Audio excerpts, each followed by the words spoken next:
The person I'm going to be talking to is a Niner from Andijan. He's a co-founder of a learning center called Supernova and currently a host at a podcast. I was crazy about playing video games. I was also very big on playing chess. I was the chess champion of the city. Love International. I love Cambridge. They have great buildings. That has become a major attraction, you know. Sometimes it even surpasses the teacher himself. You know what I mean? Like, they're not really coming to study. They're coming to hang out, to socialize. I had that feeling, honestly. This thing actually comes up a lot in our staff meetings and our chats on the group chat where teachers not happy with the pay sometimes. And I tell them straight up, but listen, I don't think you're getting underpaid here because we've worked out the most optimal pay rate here. Yeah, but I didn't leave Cambridge because of that. Basically, she said to me, I have been working here for 5 years and you have been working here for 1 year. Yet, somehow we are earning the same salary. That was true because we had the same number of students. At the time, it was either you get into Islamic university or you don't get into any university at all. Like if you get the highest degree, the highest marks, you become a doctor, engineer, etc. Guess who gets to become the best, the scholars of Islam? Students with the lowest results? Yes. So the reason why our community is sinking is because the best of us are not studying the religion. And when people ask me if I'm a religious person, to them my answer is no. I'm more of a man of faith. I respect we have some customs and traditions, but I'm not afraid to sometimes challenge the status quo when there is greater truth, when there is greater justice to be served. There is this person called Muhammad Abduh. He has such an amazing saying. I went to the West and I saw Islam but no Muslims. I returned to East and I saw Muslims but no Islam. Like, who would be your top guest in Uzbekistan? Like, not from the outside world. In Uzbekistan. Would you like to have, for example, Shavkat Mirziyoyev on the podcast? What language are we going to speak then? All right. Let's save some of it for the podcast. All right. So you tell us when to start. Hi. Hey, folks. Hey, everyone. Welcome back to another episode of Astra Muse. I'm your host, Muhammad Ali here. Today, I'm going to be talking to an incredible guest. It's a guest you guys all been wanting to see on the podcast, and finally, we're making it happen. The person I'm going to be talking to is a Niner from Andijan. He's a co-founder of a learning center called Supernova and currently a host at a podcast. So if you guys want to meet this person, let's do it. Today I'm going to be talking to Mr. Ozodbek Botiraliev. Mr. Ozodbek, hi. Hello. Thanks for having me on the podcast. It's a great pleasure. Yeah, we're finally doing it. See, what I usually do is write a post on our channel asking people who they'd like to see on the podcast, and your name is always there. Oh, yeah, your name comes up a lot. So it's a dream come true for some of the viewers here. We're finally doing it. Yeah. Well, I hope the podcast lives up to their expectations. You know, right? But no pressure. Just we're gonna take it easy, sit, talk, chill, and just have a ton of fun today. What do you say we start off with your background? Would you like to tell our audience a little about your background? So I was born in the city of Andijan, where I spent, I think, most of my childhood. I studied at a Russian school, and then we also had college. I don't think we have colleges these days. They have been converted to schools. I'm not too sure. But at the time, I think we had a 12-year education, right? So I did that. Nothing too crazy about the first, I would say, 18 years of my life. I was crazy about playing video games, which I still am. I was also very big on playing chess. I was the chess champion of the city. And then I quit chess professionally.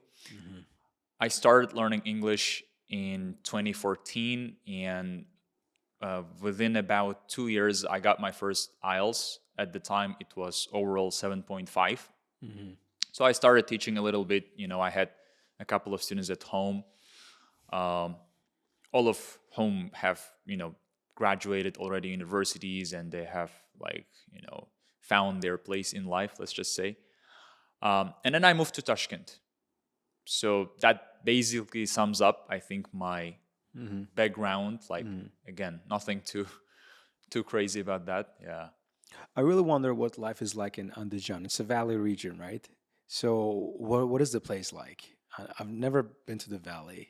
So as I was just saying, like, I think outside the podcast to you, Andijan, just like I think Fergana and Namangan, they all look the same, like in terms of the urban planning and everything. We don't have unfortunately, we don't have the places we have here in Bukhara, Samarkand, Khorazm. Like it's almost a backwater if you think about it. Like there's literally nothing to see there,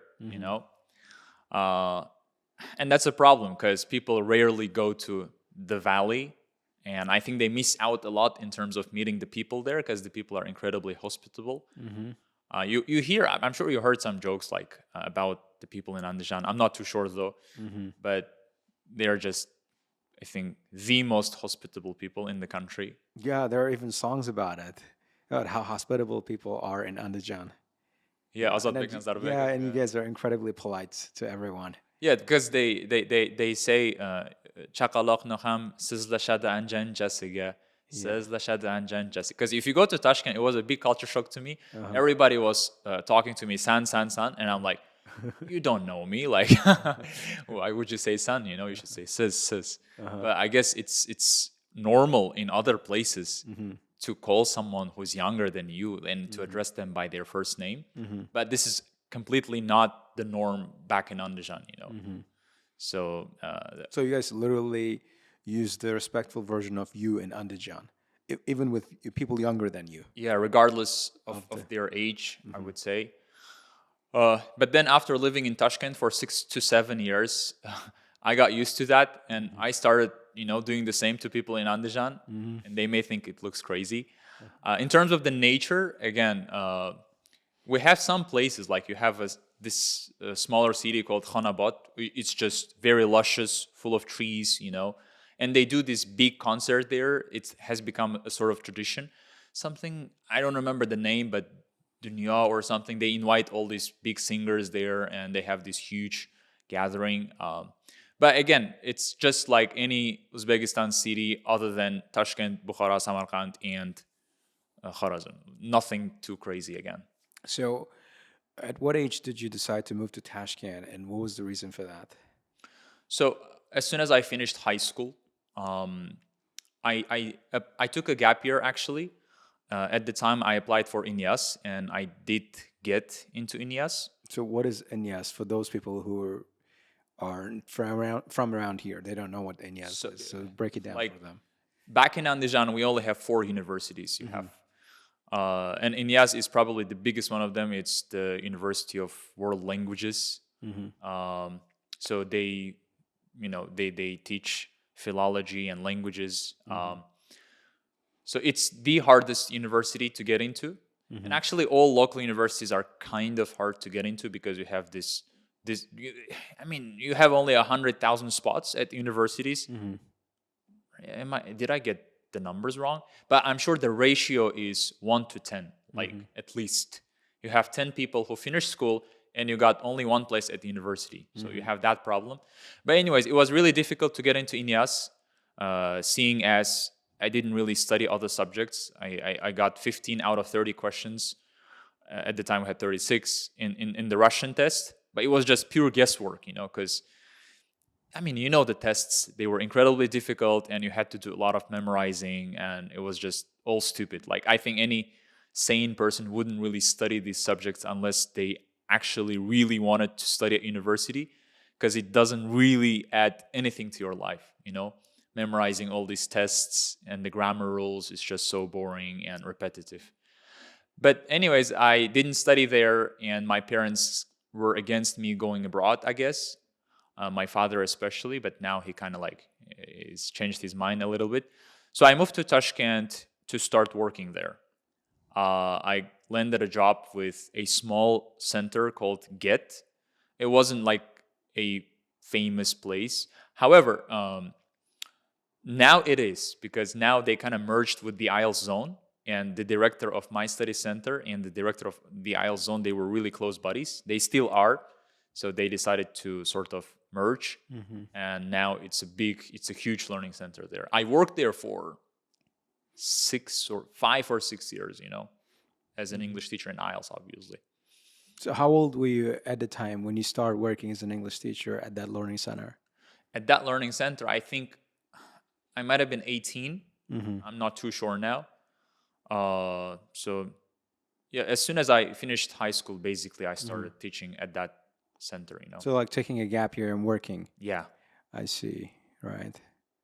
So you gave up on the idea of getting into university because it was hard to get into university I back in did get into university. You did? Yeah. Okay.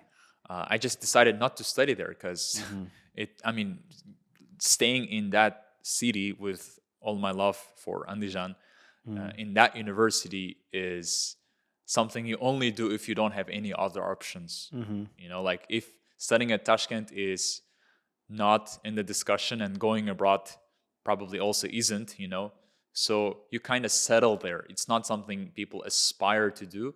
In my opinion, obviously people take issue with that every time I bring up university education because I think it's just a stupid waste of time for the most part, because you study things that... Does it not really depend on your major? Because like when this whole university thing comes up on conversations, a lot of it is based off of language learning, based off of language majors. But if you looked at other majors like accounting, engineering, don't you think there are good job prospects down the line? I definitely think that hard sciences have to be studied, or hard sciences are...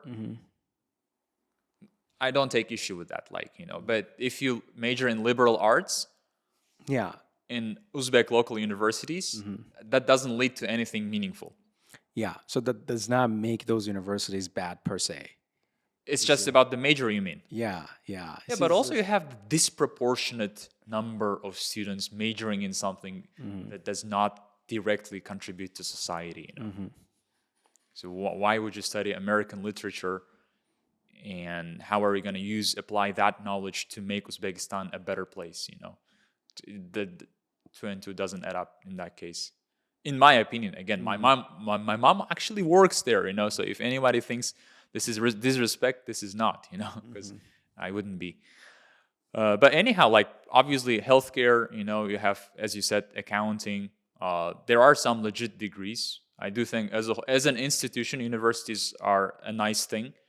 But again, it depends on the major. It depends on your goals. Because most people go to INYAZ. Why? Because they don't want to get married early on, and they want to escape the, let's just say, the boring housework, and they don't want to be stuck in their home. So that's why they go to university primarily. I could be wrong, but what do you think about this?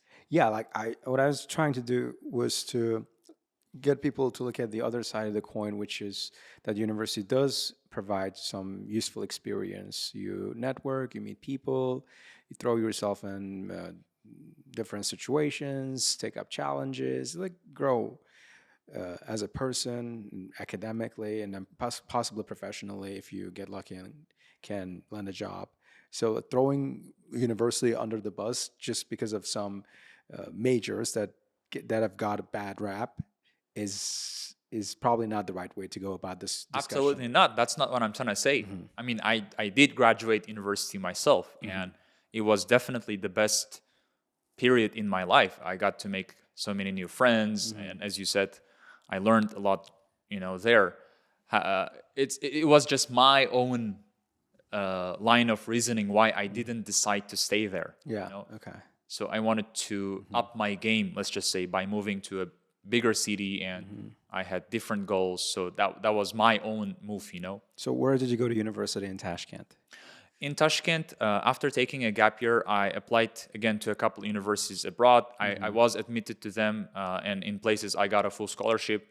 But again, my parents were they were a little hesitant of letting me go there. So by pure chance, it was, it's amazing sometimes, because at that time, they introduced this new system of, you could apply to universities from any university. That was a new thing, you know? And it just so happened that the place where I was staying, it was located right opposite the Islamic Academy, International Islamic Academy of Uzbekistan. So I was going to apply to Oriental Studies, which is Sharqshunoslik, because I was interested in learning Arabic. But because it's just right, you know, across the street, I decided to go there to apply my documents for another uni. But then I came across all these beautiful banners with, you know, the description of the courses they had there, and I was pulled in, you know.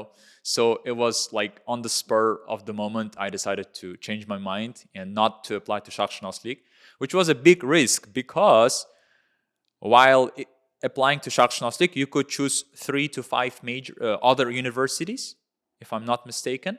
But Islamic Academy only allows for one choice. You know what I mean? So, like, if you don't get a high enough score to Sharqshunoslik, you can still get into other universities. However, when you choose the Islamic Academy, at the time it was either you get into Islamic university or you don't get into any university at all. So what was your motivation at the time? Just to get into university, or do you had your mindset on pursuing Islamic studies that made you pivot in that direction? Yeah, so I actually skipped like 2 years of my life in the middle because at the time I was studying at a private university. I don't remember the name now. International School of Finance and Technology, I think. Unless they changed the name. There's so many private universities in Tasnim right now. Yeah. I was majoring in applied accounting. That was my actually major at college too. My dad is an accountant by profession. My auntie, you know, I think we had a lot of accountants in our family. So I was doing that. Are you asking me about why that university in particular or why that major, you know, because I want to get the question straight. So like you said, you were in two minds between Oriental Studies and Islamic University, University of Islamic Studies. Yeah. So why did you shift in that direction? Why did you go from wanting to go into Oriental University to Islamic University of Islamic Studies? That was my question. Actually, I thought this entire time you were taking a gap year and you weren't going to any university at all, when in fact you were. I took a gap year for 1 year. The next year, I did 1 year of studying at this private university. I majored in applied accounting. I was doing very well. I was studying ACCA. Okay. We finished F3. We were doing F1 and F2. And I'm really good at math. I won a couple of math, you know, Olympiads we had at school. But then I was like, on my way to uni, I would always listen to lectures on YouTube. Like all the time, you know, I was glued to my earphones. And I would listen to some Islamic lectures. And then one lecture in particular, I think it just changed the entire course of my life. You know, it really turned everything upside down. And that lecture just made me quit applied accounting and switch to Islamic studies. Now, what was that lecture about? What did it say? What does it say? It's not what the lecture said per se. It's how the lecture approached the topic. It was a simple thing, you know, and everybody knows this. It was about our mother, Khadija, and her age. So this is really funny, you know.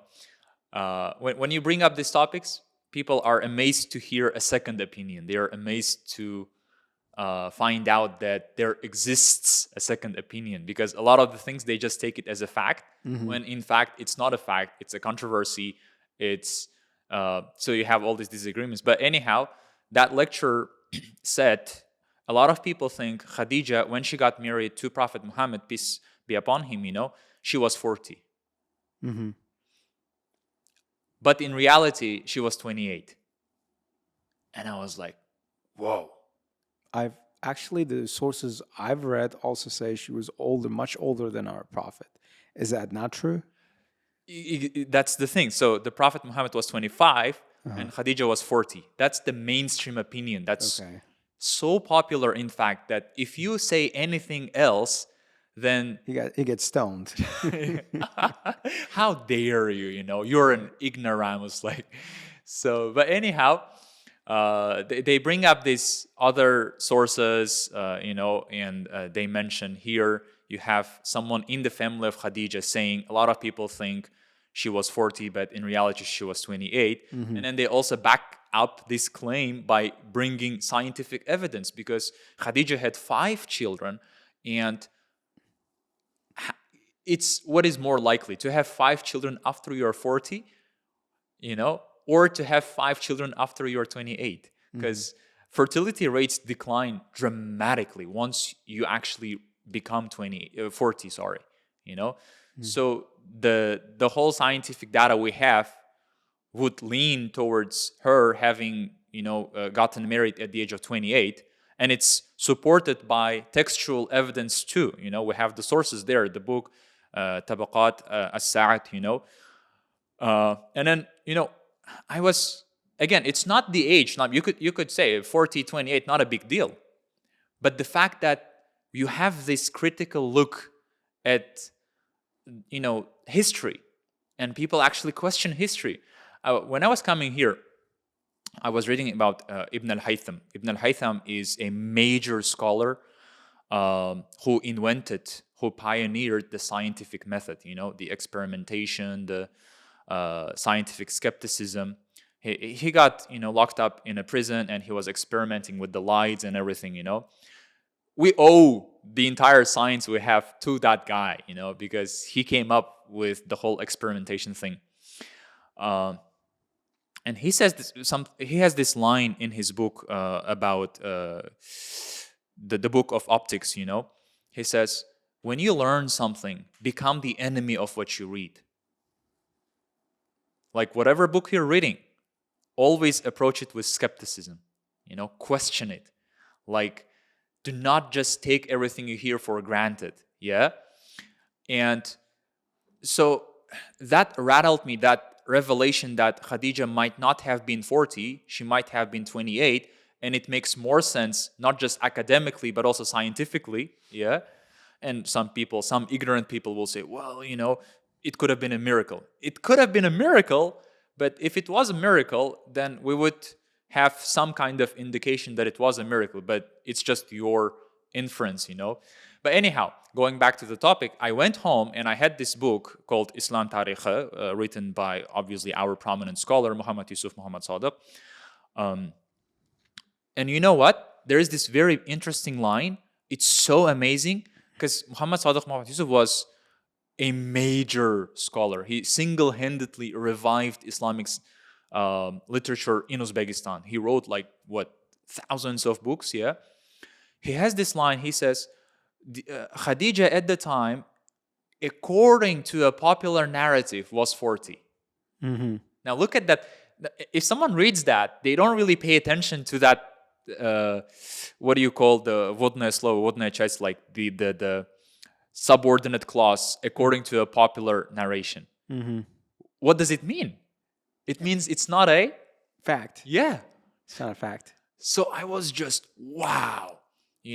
So all this time, there was actually an alternative opinion, and this alternative opinion is actually stated in the books we read. If you tell people, which books are you interested in, they will name, I like reading our sheikh, But did you notice this line? Did you notice that he didn't state it as a fact? He just said, according to a popular narration. And at the time, I was just fascinated by this discovery, and I went to search for Dr. Yasser Qadi's whole lecture series, and I watched the whole thing, and I was just, wow, I gotta really take this up seriously, because I was so interested in Islamic sciences. And what do you do if you're interested in Islamic sciences? You gotta go to primary sources, because as we have just seen, you cannot study the religion seriously using the secondary sources, because there will be not omissions, but there will be some misunderstandings are bound to happen. Yeah. So I thought to myself, I need to study Arabic. Arabic here is the key. You cannot study Islam deeply if you don't know the language of the religion. So the place that came to my mind was Oriental studies. So I went to Islamic Academy to apply to Oriental Studies to major in Arabic. But then I see the majors they had, the Islamic Academy, and I was so drawn to them. They had the history of Islam, they have Islamic jurisprudence, they have all these amazing sounding names. And I was like, yeah, this is it. This is the sign, Not Oriental Studies, sorry. I gotta go here. And I applied. Thankfully, I applied to the Russian major because there was very little competition there. I mean, I studied at the Russian school, I studied at the Russian college. So I got into a university, and that's how the whole journey began. This one moment where you started to question things, you realized there's a bigger picture that you've been Ignorant. you've been ignorant to, you've been led away from, and that kind of made you change your mind on where to study. Yeah, it's amazing how like this one single moment can single-handedly reshape the course of our lives. Yeah, that's really fascinating. It's really fascinating. So you studied there for 4 years, right? Yeah. So what is it like studying at the University of Islamic Studies? To me, unless you choose very specific majors like medicine, to me, Islamic Academy was the best university ever. Like, it's not even close. Because I dabbled in, for example, Milli National University for a couple of weeks, and then I dropped out also, and then I switched to the private university. The vibes were just amazing. You had these people who were very well mannered. I learned, I think, how to say salam there, because every person you meet there, they will give you salam. Like, there is no exception, whether you're a student, a teacher, a janitor. They don't discriminate there, And I remember my first day So I was walking the corridor, and you could hear some Quran recitation in the rooms. You have these teachers who are big experts, in religion. They have C2 in Arabic, and it was just, the vibes were amazing. And the architecture has a spirit to it. It's not a boring building with nothing. It's just, have you seen the Islamic Academy ever? No. I'll show you some pictures maybe afterwards. Yeah. The place is lovely. And obviously, the people I studied with were some of the most amazing people I ever met in my life. And in fact, I'm still in touch with basically everybody, every female friend there. Every male friend. Okay. So why is that? Why are you afraid to say female friends? No, because I'm not in touch with them. Like, we don't really text. Yeah. They are there in the group. If they need anything, obviously we will reach out. I consider them to be my extended family, both the males and the females. And I'm guessing you guys were in single gender groups. No. Where they were mixed. I mean, Islamic Academy is a totally secular place. Okay, semi-secular. I mean, not totally secular, but maybe like semi-secular. What do you mean semi-secular? What does it mean? Like, in the sense that when you say it's totally secular place, you say you would suggest that a university or a place you're referring to does not believe in mainstream religions. Yeah. But the University of Islamic Studies does believe in religion. That's exactly what I mean. It's secular. It's just a name, because it has other majors, diplomacy, economics. There is actually another place called Mahad, which is the Islamic Institute. That place is not secular. This is purely for people, like, by definition, I think it's not secular. But Islamic Academy, you study the religion from outside the fold of the religion, if you know what I mean. Like, I see now. So it's not like you guys go there wearing traditional clothes. Oh, they do.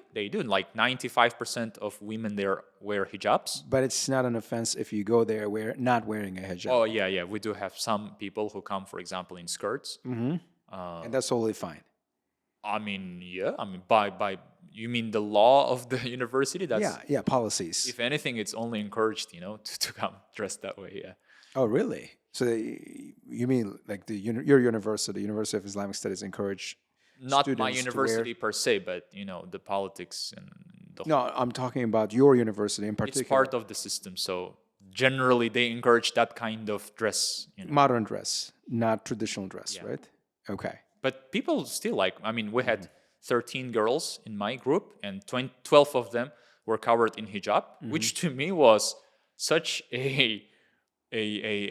is shock the right word, because I studied at the most Russian school in Andijan, Первая школа, and we never saw anybody covering their head, not a single person.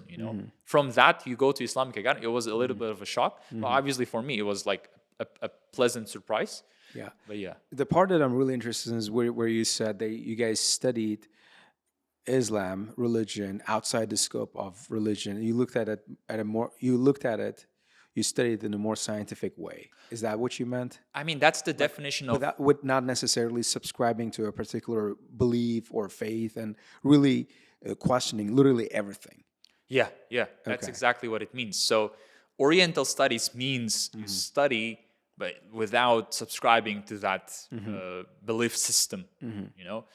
But again, this is by definition and by law. However, the vast majority, if not all, of the teachers we had were obviously very practicing, very observant believers. But just the system itself, it doesn't pose it as a prerequisite. You know what I mean? Like, it's, yeah. Yeah. So it's not like they will teach you three things, A, B, C, and they will say A is correct, believe in A. No, but they give you all the options, and they don't even tell you to believe in that. They just say, this is what Islam teaches, but you don't have to believe it. Yeah, that's very refreshing hearing that, because like when you think of a madrasa, you would think of a place where religion is forced down your throat, and you have to accept it. If you don't, you're a terrible person, and that really scares me. Right? Madrasas are like that. Sadly, they are. Sadly, but that's not. As someone who studied Islam in depth, would you say this is the way to go? Right? That's not something I'd obviously encourage myself. Totally against it. Of course, there is no forcing. There's no la ikrah. There is no forcing of the religion. Yeah. Right, and then why do you think all these madrasas teach that way? That's such a big question, because like this is what all these authors, not these authors, but the Cholpan, Abdul Hamid Cholpan, Abdullah Qadiri, you heard about the Jadids, right? Yeah. That's the essence of their entire movement, that we understood the religion wrong. Like, we got it wrong. Hey guys, this is the wrong turn. You're not going there. Muhammad, there is this person called Muhammad Abduh. He has such an amazing saying. If you really think about this, it's such a beautiful saying. He says, I went to the West and I saw Islam, but no Muslims. Like, just think about it. I think he went to France. I'm not sure. France was a major political power at the time. I went to the West and I saw Islam, but no Muslims. I returned to East and I saw Muslims, but no Islam. All right, now you need to break this down. So, like, think about Yandex Taxi. We have Yandex Taxi in Bukhara. Yeah, we do. To me, Yandex Taxi is the most Islamic company ever. Like, I love Yandex Taxi. I love the work they're doing. Like, when I just take a stroll in Tashkent, near KFC, you see these young people who are doing delivery work, and they're using Yandex Taxi. Yandex Taxi is doing what Islam tells you to do, which is to make the world a better place. The entire essence of creation, of the humankind, was to make the world a better place. We have been made the stewards, So this company right here is making life better for thousands of people. They are addressing our needs, they are providing jobs. This is what you should do. So in the West, you have all these, I hate this saying, but they say, they make this comparison between Insaf and Iman, and they say they have iman, but they don't have insaf. Like, what is insaf in English? Is it Conscience. conscience? Hang on a minute. You said, can you repeat those words real quick again? So iman is faith, faith, yeah. and insaf yo'akan, Okay, conscience. Yeah, it should be no, but conscience is not exact translation of what you're saying. I can chat GPT it real quick. We got chat GPT. Right. How do you spell that word again? You said insaf. Insaf. INSOF. I mean, you know the word. In English. So it means justice, fairness, conscience. One of the meanings. Fairness. So let's talk about fairness. Yeah. Fairness is the fundamental pillar of faith. You cannot be unfair and be a complete Muslim. In fact, Taqiyuddin Ahmad, he has a beautiful saying. He said, God is going to uphold a just nation even if they are disbelievers. And God is going to bring down, humiliate a nation that's unjust even if they are believers. You cannot have Islam without justice. But if you look around, if you look at all the Muslim majority countries, that's exactly the case. You have Islam, but you don't have justice. You have oppression. You have all these big issues that are so troubling, and that's what Muhammad Abduh noted. He said, I went to the West and I saw Islam, meaning technology, progress, justice, fairness, innovation, science, but I didn't see Muslims because they don't have faith in the West. And then I came back to the East and I saw Muslims praying 5 times a day, fasting, but I didn't see Islam. I didn't see insaf, fairness, justice, all these noble qualities that we are supposed to not only have, but excel at having. And that's why the guy Cholpon's book is, honestly, I hated every page of it. Like, it really rattled me to my core, Kechawa Kunduz, because you have the main character, Zebe's father, the Sopa, the Sopa Razak, who is the most terrible, appalling person, like the crappiest human being you will ever see. Just terrible, Definition of evil. Yeah. But the guy goes to the masjid 5 times a day and he's always making zikr, remembering Allah. That's it's like total hypocrisy. How can you even have that, as the whole religion is good manners, Whoever has better manners than you has a better religion than you. And the book, no matter how appalling it was, and I hated every page of it, it rattled me, It spoke a certain message that's still true to this day. You should not limit yourself to the law of the letter. To the letter of the law. Don't just think about it, oh, I have to do X worship, Y worship. No. Think about the religion as something bigger. Think about Prophet Jesus, what he says. He says, God made me blessed wherever I go. And this is such a very, very interesting verse, God has made me blessed wherever I go. Like, if you go to a certain learning center, you make that place a better place. You start working somewhere, you make that place a better place. You get into a relationship, a halal relationship, into a marriage, and that marriage flourishes. Wherever you go, that place should flourish, because that's the essence of the religion. Right. I forgot the original question, but yeah. So, where does it leave us? Why do you think that people of faith, people we call Muslims, have become actually observant to, you mean? People have become people who we call Muslims, or we who practice religion are less in touch with religion than those who don't practice religion. Unfortunately. Yeah. And so why there's such paradox? How would you explain that paradox? I think it goes back centuries, like somewhere along the line. I mean, the Soviet Union obviously did enormous damage to not just Uzbekistan, but the entire Central Asia and other countries. The Soviet Union, they just burned books left and right, and they heavily proselytized their own version of truth, quote unquote. Yeah. And we didn't really have any scholars left to teach the right religion. Before Soviet Union, we had the Mongol invasion. And the Mongol invasion, I think Ibn Battuta travels to what was called at the time Mawera Nahr, which is our country. And he said, this is what he says. He says, I traveled to Mawera Nahr, and I not only didn't find any scholars, I also didn't find any aspiring students of knowledge. Mm-hmm. At the time, the entire literature, the entire legacy we had was totally destroyed because Genghis Khan or Chinggis Khan he was a monster.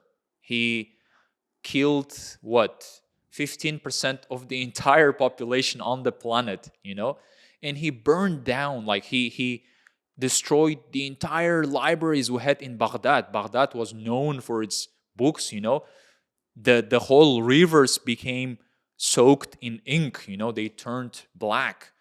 And so we lost all the legacy we had. That's, I think, one blow. And that problem sort of perpetuated.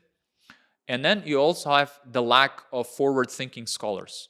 Like, I don't want to name countries, but there are some countries where looking at your results, they will assign you to certain majors. Like if you get the highest degree, the highest marks, you become a doctor, engineer, etc. Guess who gets to become the best, the scholars of Islam? Students with the lowest results? Yes. So the reason why our community is sinking is because the best of us are not studying the religion, unfortunately. Like if you were to recall the brightest people you ever met in your life, like the smartest people, the most intelligent, the nicest human beings, I bet they were not majoring in Islamic studies. Isn't that so? True. That's true. So what do you expect is going to happen to our ummah when you have the brightest kids major in business, politics, accounting, engineering, and all these other majors, and nobody is seriously studying the religion? And the people who are studying the religion, they are learning it the old way. They are learning it at madrasas.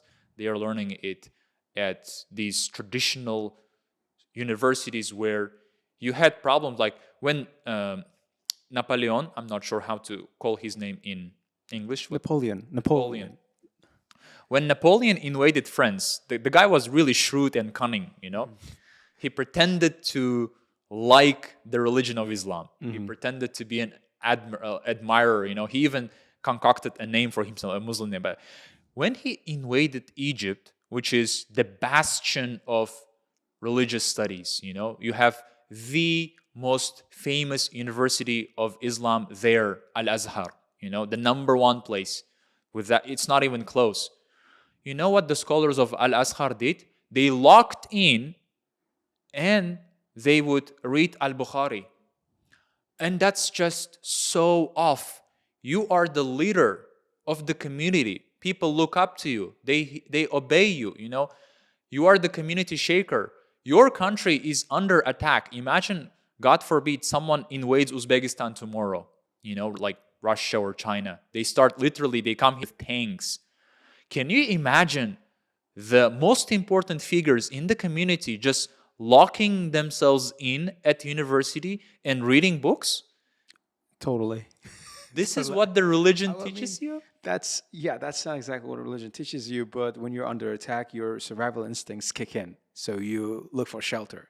No, you but look for refuge. Their thinking was off. They thought it's just probably their fears got the better of them, and they decided to run for their lives. It's a total normally human reaction. I wouldn't blame him for that, honestly. I like how you're looking at the right side. But someone who's truly intellectual would not be afraid. because they have really grasped, rationalized what fear is and really overcome it. I totally get it. However, so I really like how you are thinking positively of them. You know, may Allah bless them. It's not that they feared the enemy. It's that they thought by reading Al-Bukhari, God would miraculously save the ummah. That's where the mistake is. Yeah. You see? Because when an enemy attacks the country, you don't sit in the masjid. You know, you go out there like the Prophet did in the battle of Uhud. You know, he wore 2 armors. You would think he is a prophet of God. He doesn't need armor. You know, no, but this is worldly matters. I'm reading this book, Al-Muqaddimah, where Ibn Khaldun says, he basically talks about the reasons why societies sink. And the reason why societies think, one of the reasons is they become very particular about their worship, praying 5 times a day, you know, the external worship, and they ignore the worldly matters. You should not ignore the worldly matters. Like when the printing press was first invented, you know what the Ottoman scholars did? They banned it.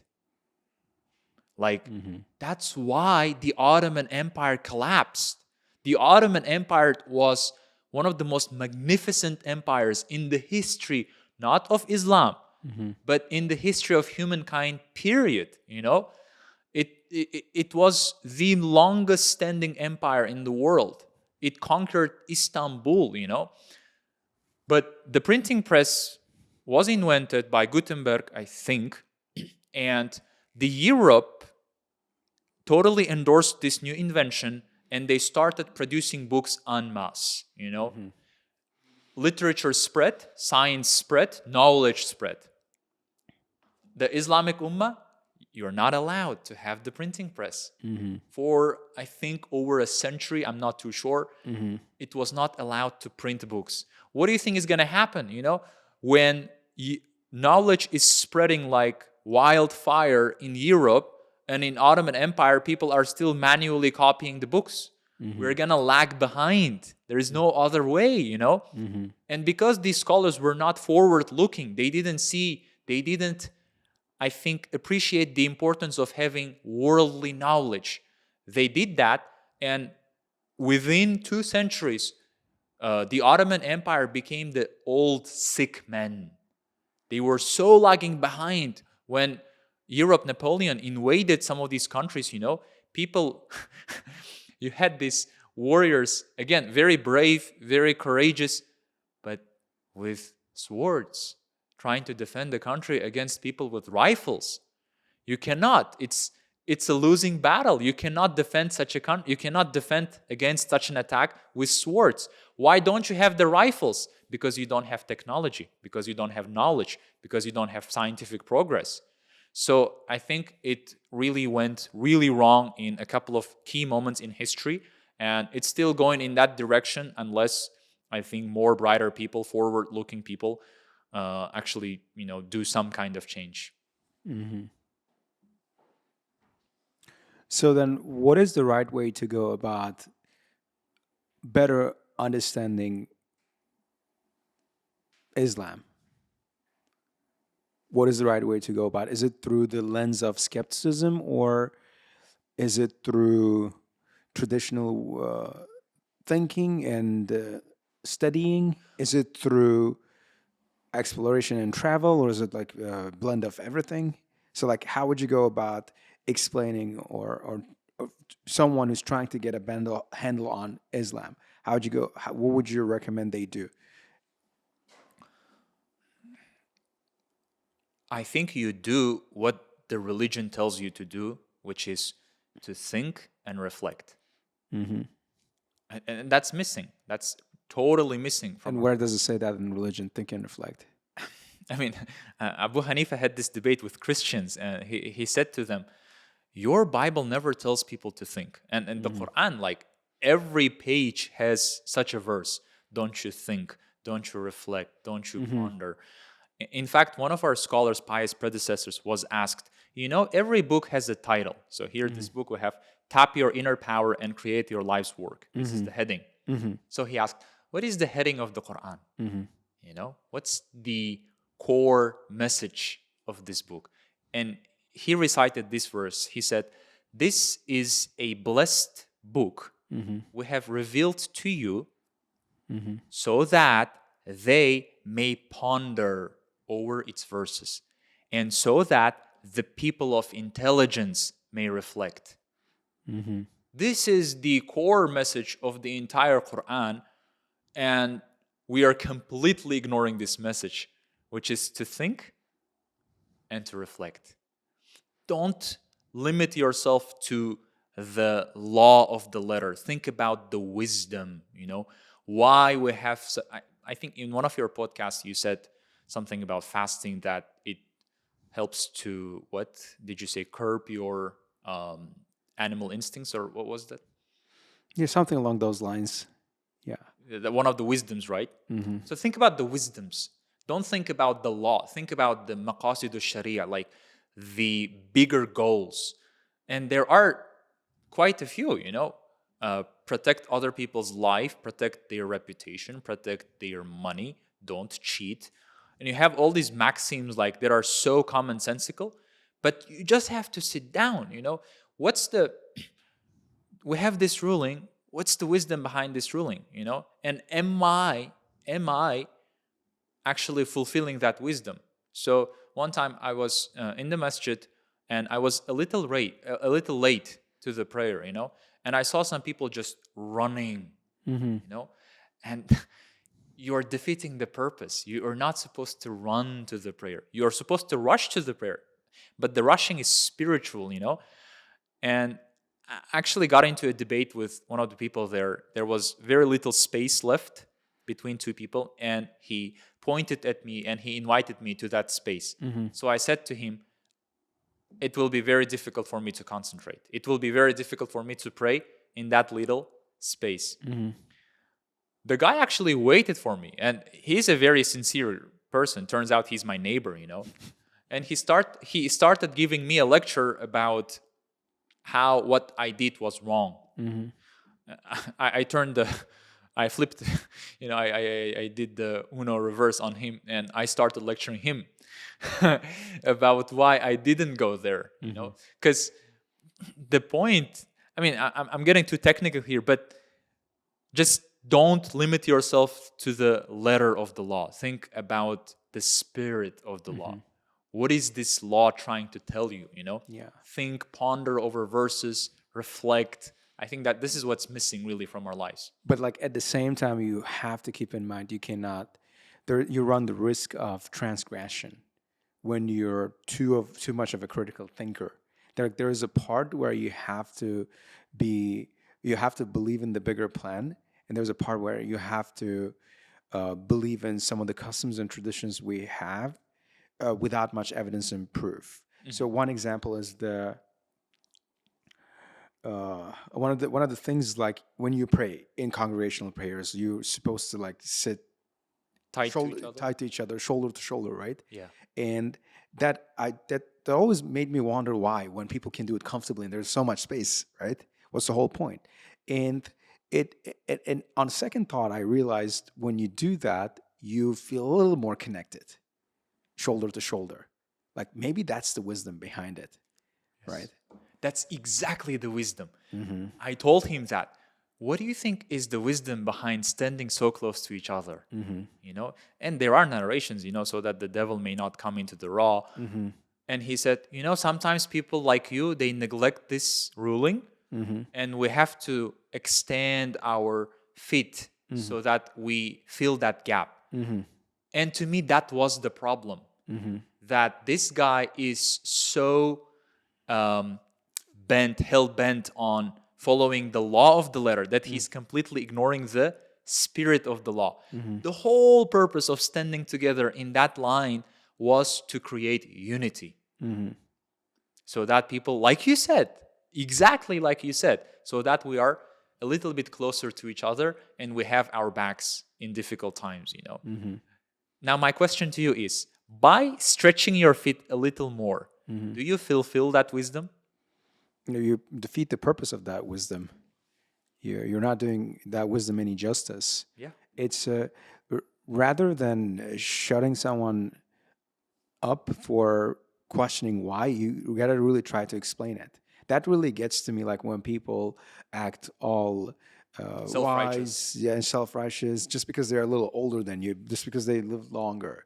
I mean, sure, like I admit the fact that you have more experience. Why don't you share some of that experience and say, this one time I did that and that was a mistake. This is what went down and I learned my lesson. I'm sharing it with you, rather than saying, no, if you don't do it, that's the end of the world. That's exactly the kind of teaching that got us where we are right now, where Top we to we, down. we are just led to believe dogmas and accept them without any questioning, and precisely why we're getting dumber and dumber and dumber and dumber, losing even more touch, growing apart from the very thing we should be connected to, and that is our faith. That is our religion. So that's one of my issues with the mainstream religion. And when people ask me if I'm a religious person, to them my answer is no. I don't see myself as a religious person. I'm more of a man of faith. Like, I believe things, I respect. We have some customs and traditions, but I'm not afraid to sometimes challenge the status quo when there is greater truth, when there is greater justice to be served. Because I know the risk of blindly following those customs and rules. Right? That's this element of critical thinking and skepticism is exactly what our system lacks these days. And not just in religious establishments, but also in traditional secular educational centers, schools, where students are just being mindlessly taught, spoon-fed all this information. Have you ever been taught to think critically at schools? Yeah, it's too scary. It is too scary because in people of power, they don't want you to be thinking for yourself. They want you to just. They want you to be impressionable. They want you to agree with the dominant thinking, and not have your own mind. Yeah, yeah, yeah. It's And very that's funny you should mention it because I actually brought you a little gift. oh, thanks. Now, I do have my favorite novel. Uh-huh. I'm actually a huge bookworm. I read a lot of books. Like I finished like 6 books last month. So this is the novel we have, Fahrenheit 451, which I read like 3 or 4 times. And I specifically ordered this book as a gift for this podcast. Thanks, buddy. That's just means a lot. And I couldn't help myself reading it one more time while bringing it here. So I actually finished the whole thing once again. This Ray Bradbury is one of my favorite authors. He writes a lot of amazing books. He's like a sci-fi guy. In this book, it's a very light read, just 120 pages, and the rest is just appendix. So he describes a world where reading books is outlawed. Like, if they find books in your house, they are gonna send firemen who are going to burn down your whole house. The main hero, Guy Montag, is actually a fireman who starts taking interest in books slowly but surely, and he just quits his job and he changes teams from firefighters who used to burn down books to people who actually, valued knowledge. In this world, they do exactly that. The government is so hell-bent on making people dumb. And how they do that? A lot of electronics. The houses, you have big TV screens. This guy predicted earphones, because at the time they didn't have earphones. But he talks about these seashells which you plug into your ears, and people are listening to them 24/7, which doesn't let you reflect. It doesn't really let you think. And the big novels, like I'm reading Idiot these days, and I think I'm going to take another whole year to finish the book because it's 700 something pages. People took their time in the past. They wrote these huge books and people read them. But these days, they are trying to shorten everything. They are trying to make it into a sound bite. Instagram Reels, YouTube Shorts, TikToks, everything is short formatted. People have lost their ability to sit down and read books for 2 hours. And you for a moment suggested that it might be the government's fault, but I don't think it's the government. It's the government that is at fault per se here. It's more of the system we've set up ourselves. Like one of the things I've noticed about our modern life is that we built these systems to make life more convenient.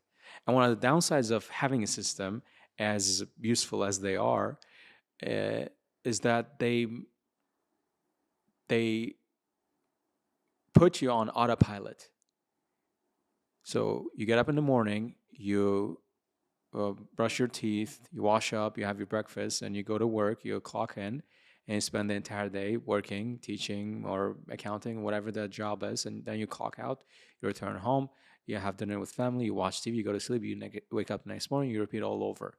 So that gives you that gives you source of income, consistent source of income, and you don't have to worry about the future, where you don't have to, as long as you show up and do the work, as long as you keep functioning as a good cog in the machine, you get what you want. But what you give up in the process is your critical thinking, you get deprived of opportunities to be in challenging situations, to try difficult things, to build different set of skills, to learn different perspectives, to gain different perspectives. So it's not exactly a bunch of people in black suits that are orchestrating the whole thing, as some people might describe it, as like a conspiracy theory. That's not what I believe. That is not really the government's fault here. That is not really some people in power, or some people say it's a billionaire's fault. They are trying to eliminate the middle class, and they just want to control the rest of the world. That's not exactly that. It's actually all our fault. We built these systems, so seeking more comfort, seeking more convenience, and the trade-off is usually our thinking abilities. Trade-off is usually falling into the autopilot mode, mindlessness. So that's what happens. Some people get trapped in that to the point where they're operating like bots, right? So doom scrolling all day long, or they're stuck in a cycle of going to work and watching their favorite TV show at night and waking up the next morning and then repeating it the entire year. Other people, though, they are not happy with it, so they have a moment of epiphany, revelation. Epiphany, exactly. Like, hang on a minute. Okay, I'm not happy with it. These things aren't supposed to be like that. There's something seriously wrong here. And they start wondering and questioning things. And those are the lucky ones who start working their way out of that system. And then they go on to, what do they do? They go on to build something new. But that ultimately turns into a new system. So it seems as though we're like stuck in this vicious circle of building a system and breaking out of it, and then ending up in another system and breaking out of it. So what's happening here is we do need these systems. We can obviously get rid of these systems, do away with these systems altogether. But at the same time, we need to be more cognizant, conscious of the things happening around us, and ponder and reflect as much as we can, so we're led down the right path, right? So we don't end up like a bunch of cows grazing on the fields. That's one of my favorite verses from the Quran, by the way, where it talks about some humans, some people, just there are similes in the Quran where some people are compared to cows grazing in the field, where just do something on repeat, not really pondering, not really thinking, not really seeking higher purpose or meaning in life. Yeah. So I was trying to say, it's not really the government's fault. It's the systems we've built, and we do need those systems, but also got to watch out for the risks that come with those systems. Sure, yeah. No, but I was just talking about the novel. It's in the novel the government's doing that. Yeah, but who's doing that? What do you believe? What do you think? Well, I think the government has a say in it, like for sure, for sure. The way they build up the master's degree is terrible. Yeah, but they don't. I don't think people in charge, people in positions of power, exactly get up in the morning wanting to make the world a worse place, right? So No, I'd but like they to want believe to that they create have, a system in which the higher authority is never challenged. and people are docile, right? Yeah, And never. that's exactly the word I used in my podcast with Tutor Behrus. I said they're trying to make us docile, like, Yeah. because, after finishing the, If it were the case, they would probably censor this podcast. If it were the case, they'd probably censor a lot of other people. Who are why? trying Because to you're speak trying up. to challenge the system. No, I'm being. What I'm doing is I'm not being afraid to speak my mind. If they were really against those people who challenge the status quo, who are free thinkers, and who are not afraid to speak their mind, they'd probably take down more of these podcasts, which is the practice we see in some Western countries, right? That happen. Yeah, There's but a degree of at the same censorship. time, I think But you don't have. it's more of the clash of political powers. That's what it is, right? You don't really get taken down or canceled on social media until you get to a certain level where you start actually becoming a threat. So, when you do become a threat, you are actually a threat to a certain group of people who happen to hold some power within government structures, but not necessarily the entire system. Because the entire system itself is made up of much smaller units that are interdependent, but also at the same time independent of each other to some extent. So, and just because you are getting attacked by some government unit does not mean the whole government is at fault. So, and we should be careful to make that. We should be. It's very important to make that distinction, and be careful not to. Toward the entire government. Yeah, the same brush. exactly. Yeah, exactly. Yeah, yeah. Not Sure. I mean, put a blanket term and label the whole system as we being love bad. our country. Because we need a system. We do need a system to keep this thing in order. Yeah. That's the function. I think the primary function of schools and universities is just to keep people busy so they don't commit more crime. Yeah. But at the same time, our society can do with more independent thinking, free thinkers. That's what they're. I think isn't this exactly the agenda they're pushing by telling us, "Hey, Abdulhamid Cholpan is your national hero," and what is what's the one adjective that comes to you when you think about Jadids? I think that Abdulhamid Cholpan is probably the best adjective to describe him is Khurfikir, like he's an independent thinker. The same with Abdullah Qadiri. And they're telling us these guys are your national heroes. And these national heroes, their entire message was, hey guys, use this, So, I mean, yeah. Yeah. And going back to your book, so this book is about a fireman who becomes a good guy, who goes from burning books to actually owning books. He starts questioning, like, why are books not allowed? Like, why did the government ban them?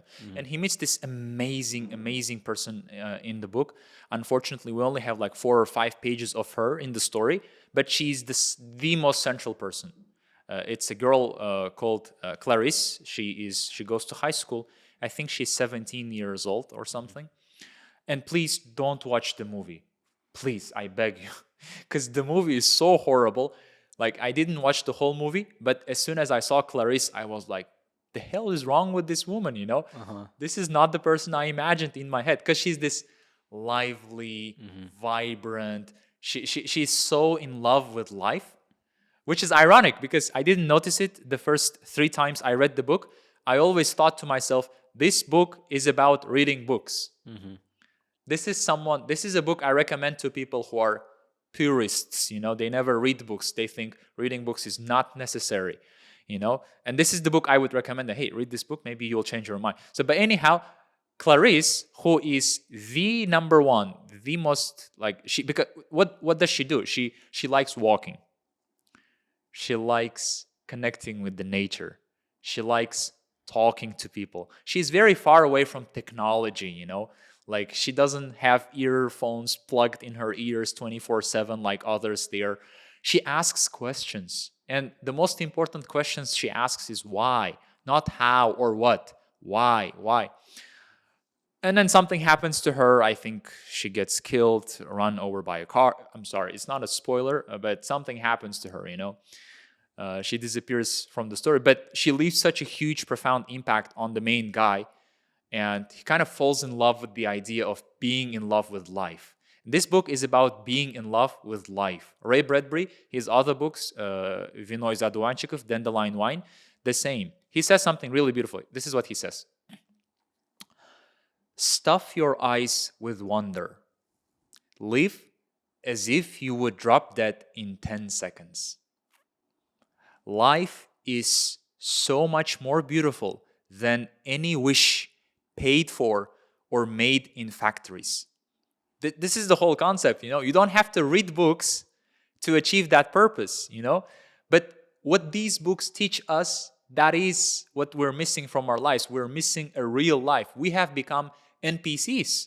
So many people have become non-playable characters. Their lives are, as you said, monotonous, You posted this? Imagine a movie where the main guy wakes up, spends his whole day scrolling his phone. And then that's on repeat for 365 days a year. What kind of a boring movie would that be? Would you really watch the movie where the main hero lives the same day over and over and over again? As Robin Sharma said, do not live the same year ever over and over again and call it life. It's not life. It's just one day on repeat, Go out there, talk to people, connect with the nature. Stuff your eyes with wonder, Yeah. And I also kind of get it why it happens to even the best of us sometimes. I mean, like doom scrolling on your phone or having these routines. That's really it's really about the safety aspect of these habits. Is that there are safer options? Is that and the comfort aspect? They're more comfortable. Right? The things you're talking about, living life is hard. Going up to someone and talking, horrible. It's not horrible. It is hard. There's you have to work through, navigate conversations, relationships, interactions, transactions, and you have to go from place to place, talk to people, make arrangements. All of which takes effort. All of which takes courage. All of which takes strength. And you got the other option, which is staying home, binge watching Netflix, scrolling on your phone, or going to your favorite cafe, sipping coffee, and just absorbing the world go by. That's the safer option. That's the easier option. Comfort. The comfort aspect. Comfort kills. That's the comfort aspect. So these two things kind of go hand in hand. Like if you want to break out of this system, you gotta be willing to take on a certain level of challenge, pain, and discomfort. Exactly. You have to be willing to go through that. Yeah. And that's one of the actually other lines that really resonates with me in the Quran. I've read the English version, and there it talks about how it talks about all the prophets and what they have gone through, how much hardship they've gone through. And then there's a line literally meant for the reader, and it says, all these prophets literally cried because it was so hard. And do you think it's going to be so easy for you? Do you think you're going to have it so easy? And every time I'm in a hardship, that quote kind of kicks in and makes me realize that this is the normal thing. Like, I should not be surprised that my life is this hard, or I should not be surprised that this life is throwing all these challenges my way, right? Maybe that's the way it's supposed to be, right? It is, totally. This is life. Pain and suffering are life. Like, this is the ultimate, I would say, level of life. Like, you as a teacher, if you had a classroom full of students, there are some students who are studious and they do all the homework on time and they want extra homework, yeah? So you give them extra homework. Look, you're not giving them extra homework because you hate that student. You're giving them that extra homework because you know that person can handle it. Yeah. So all the struggles, all this pain that life is throwing at you is actually supposed to build you up. Yeah, Yeah. it's supposed to make you. There is actually a hadith where the Prophet alayhi salatu wasalam, he said, when God loves a people, He tests them. Mm-hmm. Abu Huraira, who heard this, he said, I took pain as an honor. You know, I read the whole Quran and I never saw anybody being praised except after being tested. Yeah. You know, Yeah. So deep. I take a lot of pleasure reading all these stories and how much they resonate with me, and I'm really glad to be talking to you because like you bring such an amazing perspective to the table, a way of looking at things, the way that we've never people don't usually look this way, right? And honestly, like I'm a little caught off guard. Talking about how University of Islamic Studies made you more of a secular man than a religious man, in the sense that you start questioning things and you become more skeptical and you become more of a free thinker, and that's that's very refreshing. again, it's not the university. I think English plays a big role as well because English gives you access to videos that are not available in other languages. Like, even though, I mean, you may be speaking English, but you may be speaking Russian, but do you have good content in Russian? Do you have good content in Uzbek? Absolutely not. And I made this remark in the podcast with Tutor Behruz. I said, we don't have good content in Uzbek. We really don't. But how about all the literature you mentioned No, I mean, on YouTube. On YouTube. So I said basically what my premise was, you have all these big Uzbek scholars from Uzbekistan, like Ibn Sina, Alisher Nawai, Biruni, and you don't have good content about them. You can go to YouTube and type their names. There isn't much to watch. And one of my group mates from university, she took big issue with that. And she said, you said we don't have quality content, but we actually do. And then she sent me this link about, there was, I think, Ikram Malik or someone making like a thread of videos about Alisher Nawai. And her argument was, here, we have quality content. And I looked at the video, it got 250 views. 250 views. That's like nothing. It basically means nobody watched these videos. And this is not the type of content I mean. When I say quality content, something watchable. Why do people like watching Netflix? Because it's so watchable, you know. They put so much effort in TED Talks, in all these videos. I finished a crash course on philosophy, for example. on Netflix? No, on YouTube. Okay. And it was so refreshing. Like the animations there, the subtitles. It was beautiful. It was beautifully put together, you know. And we don't have that available in Uzbek. I think someone should make the effort to do that, you know, because the government obviously is investing a lot of money. And I think a lot of money should be invested in creating good, engaging content in Uzbek on YouTube. Yeah. So I'm saying, like, my premise is not the university. It's like speaking English also gives you that kind of accents, because you listen to people like Joe Rogan and they bring guests from both sides of the debate. And a lot of times you only hear one side of the debate. So you don't really question yourself, you know. The way I strengthen my own faith in my religion is I listen to atheists a lot, which I wouldn't recommend, obviously, to a lot of people. But I'm just saying, I want to hear what kind of questions they're asking. And you know what? I did this experiment very recently. Have you heard about René Descartes? I think therefore I am. Is exactly that guy? I think therefore I am. That's the saying, yeah. Cogito ergo sum. He came up with this concept of radical skepticism. He was, in fact, there is a level of skepticism called Cartesian skepticism. He was like, how do I know what I know? Am I really real? Like, do I really exist? You know, which shows you how philosophy is actually funny, because the guy literally became popular by proving that he actually exists. Yeah. So what he did was, what he posited was, let's imagine the world was created last Thursday, and our memories have just been implanted by an evil entity, you know, and we have no way of telling whether this reality is real or not.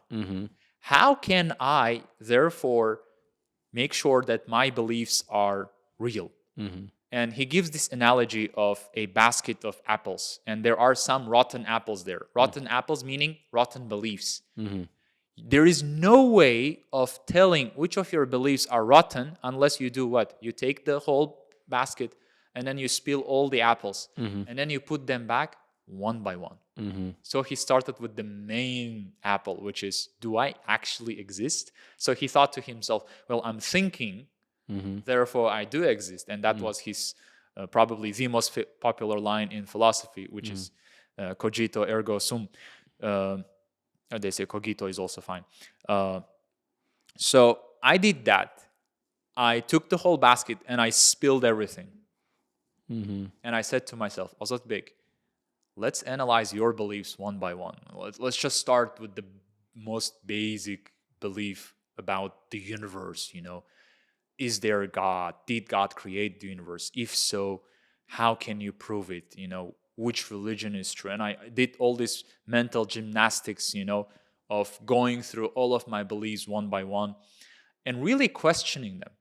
Because a lot of times people, they don't really sit down with themselves. Obviously, it's hard to sit down with yourself when you have your phone. Yeah, like you are tempted to always pull out your phone and just get instant dopamine. Yeah. So starting with, you know, can we really prove the existence of a all-powerful, omniscient, omnipotent entity that gave birth to the whole universe? And then I went through all these arguments for the existence of God. You have cosmological arguments, ontological arguments. Probably the most convincing argument was the teleological argument, which is you see a beautifully designed watch, yeah, and you never say to yourself, this watch just appeared out of nowhere. It most certainly had a design because it has a purpose, you know. Which is called the design argument, the intelligent designer, yeah? Nowadays, you have the different versions of it. You have the fine-tuning design. Because if you look at DNA, yeah, it's a language. The DNA is a language. You have these 4 letters, and they come in combinations of 3 letters. And the combination is 3.5 million letters that come in immaculate order. So basically the atheistic argument is this came out of nowhere. When you see, like, if you read Shakespeare, you wouldn't say this came out of nowhere. It created itself, you know. But then you see this, you read this 3.5 million letters that come in a spectacular order, immaculate to the single letter, yeah. And it just doesn't really make sense to say it came out of nowhere, yeah? So, and it's not a gap argument. It's just the argument by nature of it, yeah? Because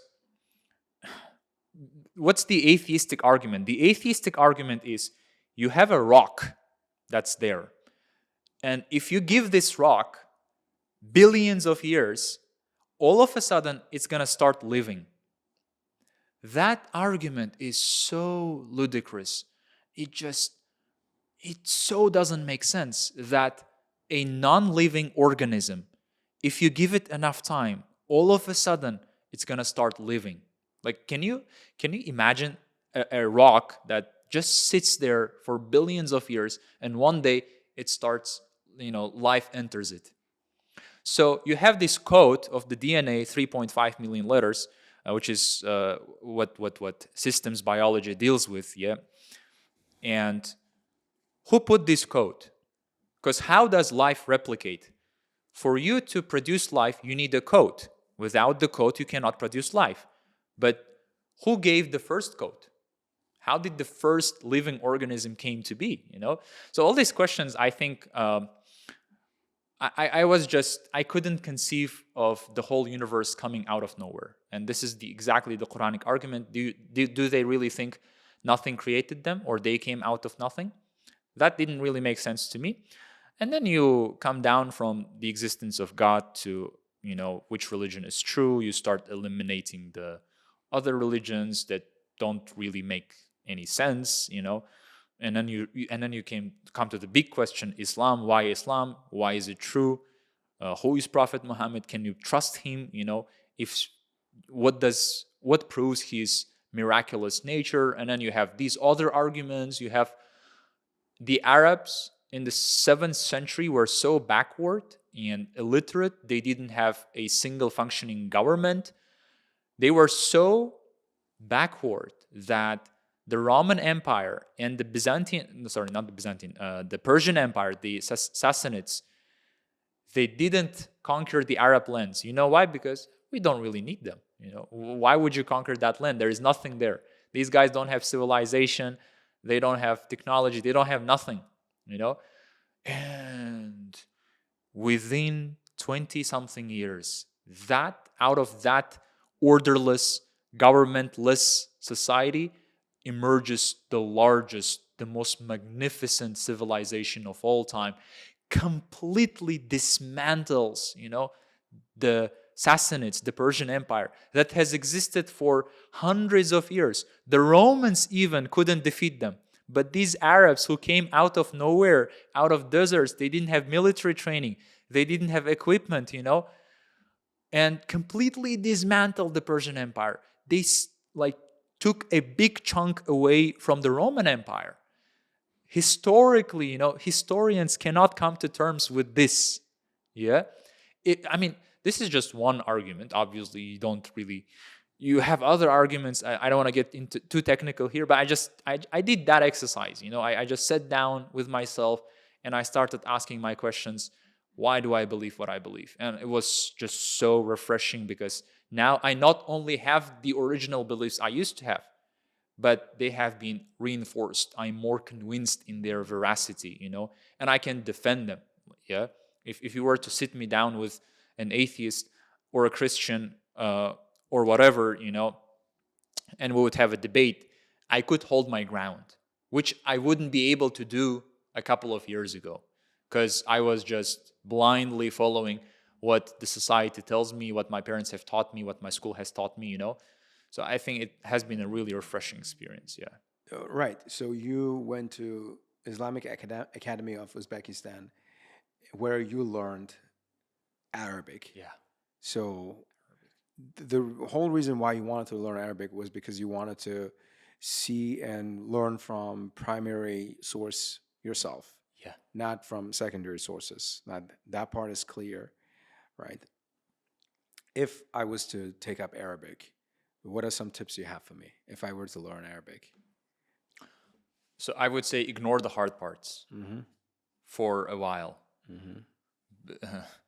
Funnily enough, that's where the most heavy emphasis is on in most Arabic classrooms.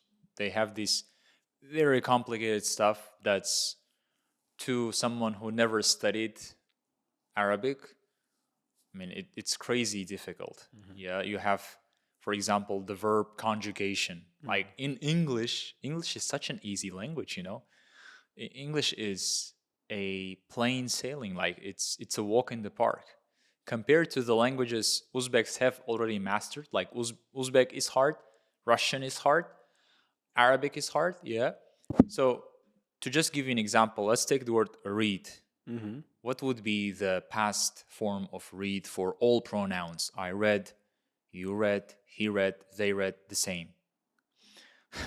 So you have in Arabic, not only do you have far more pronouns, you have very interesting pronouns we don't really have them in other languages. So you have, for example, the dual double pronoun of you, but addressing two people. And you have they, again, for two people. You have they for only females, and you have you, plural, for only females. So you have these extra pronouns for starters. That explains why in the Quran, when you read it, it usually says, "We created you." And I always wondered, like, why does it say "we" as if God is like, plural? Is that a mistaken transliteration? What is Nope. that? It actually says we, and it has two meanings to it. One meaning is what we call the honorary plural. And this is not just in English, it's in every language. Like, for example, in Uzbek, they use this construction a lot. They say, "Yaxshi ke valdi lama, yaxshi ke valdik." It's just me, So and people like Queens, if you listen to their speech, they also use we a lot. This is called the honorific plural, to show honor. But there is the other interpretation, which also makes a lot of sense. When God says we, he means the angels combined, because he does a lot of things through the angels. So, for example, you say, "We have revealed this book to you." Who? The angels, the angel Gabriel, So he's sending all these angels on his behalf, and they are doing the job. So that part explains it. However, if you look at verses about worship, there is not a single verse that uses the "we" when we talk about worship, like "worship me" only. So it's very contextual there, but the translation is correct and it's legit. Yeah. So ignore the hard part and start off easy. And make it applicable. Make it applicable. Like, why do you have to learn? So I actually didn't finish my point about the I read, you read, they read. And then the Arabic you have أنا قرأت, أنت قرأت, أنتم قرأتم, نحن قرأنا, هم قرأوا, etc., etc. You have with all these pronouns, and you have the extra pronouns, and then you have to learn all these combinations. And then they will teach you the same combinations for like 11 kinds of verbs. You have bobs, and you have to learn all this morphology, you have to learn all this grammar. Most students who take up Arabic, they give up within the first couple of months. Why? Because they start with all this difficult stuff, Why make your life difficult? Start with something applicable. Learn how to speak, The way I do it, for example, I do it very rarely. I open some courses from time to time. I will teach a letter, and then right off the bat, I will teach them a word and a construction they can actually start using from today, incorporate into their speech, So, for example, I will teach you two letters, which is alif and nun, and I will teach you the word ana, which means I, or I am. And already you can talk Arabic, You can say, ana Muhammad Ali, which means I am Muhammad Ali. Or you can say, ana muallim. What do you think it means? I'm a teacher. Yeah. So you're already speaking Arabic. So that's how I think you make it applicable, closer to life. And input, a lot of input, even if you don't understand the language, for starters. Like, I remember watching SpongeBob. I finished so many cartoons in Arabic. I finished Bakugan, Avatar, all these series. I really loved watching them when I was a kid. So it was both fun and also very useful. I remember not getting a single word. Like, the only word I was getting was la, which means no.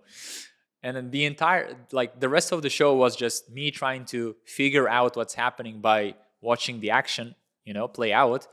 But lo and behold, within a year and a half, if I'm not mistaken, I take the test, I get B2, my speaking is 29 out of 30, which is like, as good as it gets. Listening, 28 out of 30. And then I study for another year, I get C1. Now, for reference, C1 is the average, if not a little higher level of the Arabic teachers we have in Uzbekistan. And we only have a handful of people with C2. So I got to that level in just a little over 2 years by consuming a lot of material in Arabic. And I started very early on. And I think this is true for all languages. It all boils down to input. Comprehensible input, something you watch. And then, how did we learn Uzbek? How did we learn Russian, Tajik? You listen to your parents, you observe, you try to recognize the patterns. You never sit down. Have you ever sat down and started learning the language by learning the rules of Uzbek, almost fail, what have you? This is so unnatural to me, especially with Arabic, which is people don't really have a good incentive to learn Arabic. And as one philosopher said, I don't want to name him, when you have the right why, you can endure anyhow. And we don't really have a strong why for learning Arabic. Whereas, compared to English, for example, I need to get IELTS to get into university. So the incentives are there, the incentives are strong, which forces people not to give up. Giving up is a non-option. However, when you have a language as difficult as Arabic, quitting, delaying it, putting it on the back burner is always in the back of your head. And that's why you need to trick your brain into thinking this is not a difficult language, And the only way to do that is you make it fun. Unless you're enjoying the whole process, it will be really difficult to master Arabic or any difficult language for that matter. Would you not say getting a deeper understanding of your own religion is a strong enough incentive to endure hardships that you would have along the way? I would say this is the main incentive for a lot of people to take up Arabic. But taking up is like motivation is very perishable, You take up and then you give up the next day. The first 6 months are very painful. You need to just what is the word? Sweat through them. You need to sweat it out, I think it is a strong reason. It's not really strong enough if you have the wrong approach.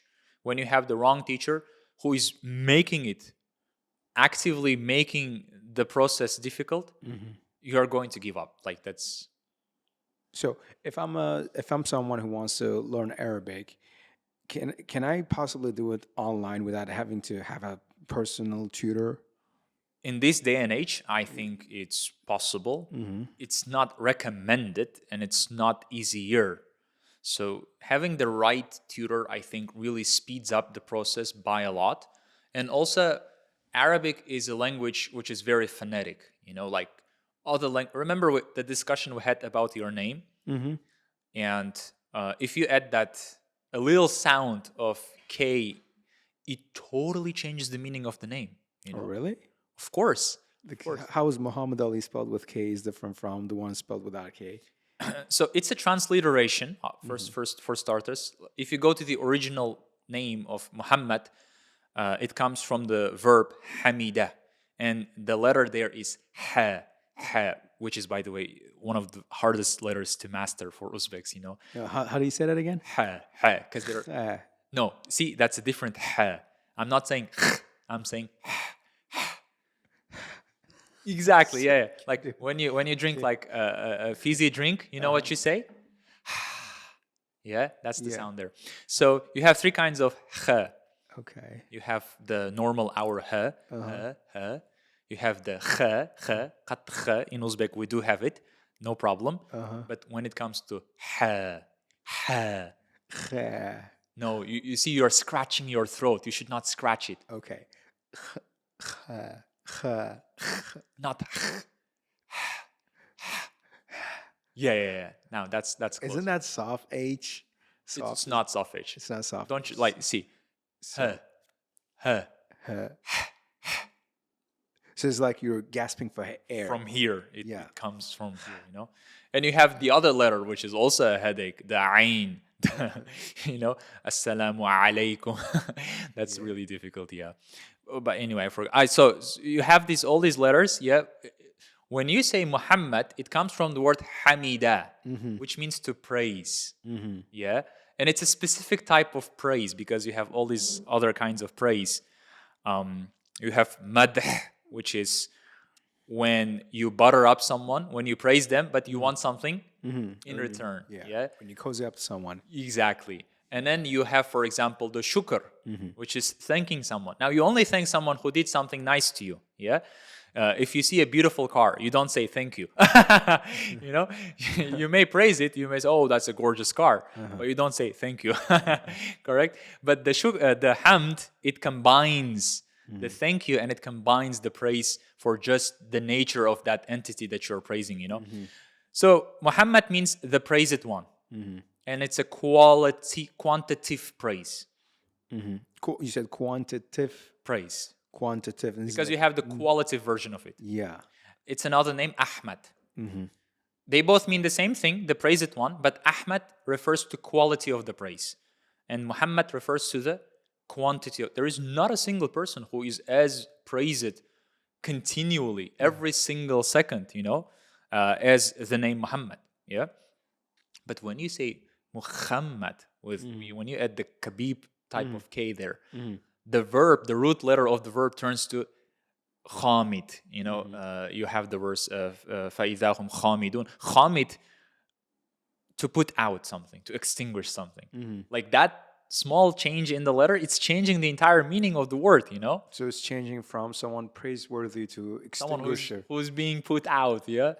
But anyhow, so you have the phonetics, and you need a teacher for that, because you need someone to check whether you are pronouncing these letters correctly or not. Yeah, because they are the exit points. It's hard to get them right. So where do I get a hold of such teachers? If I were to get into Arabic, do I connect with them online? Is there a platform or a community I can join where I can meet up with these people to help me navigate my So I Arabic think learning in experience? Tashkent we have official Tajweed courses that teach you exactly that. I'm not sure about Bukhara. You have online teachers. And again, I'm not too sure because I'm not really into teaching Arabic. Yeah, you may have some problems there. And I think there are platforms. Ozodbek recently recommended me this platform where you get to connect with the native speakers.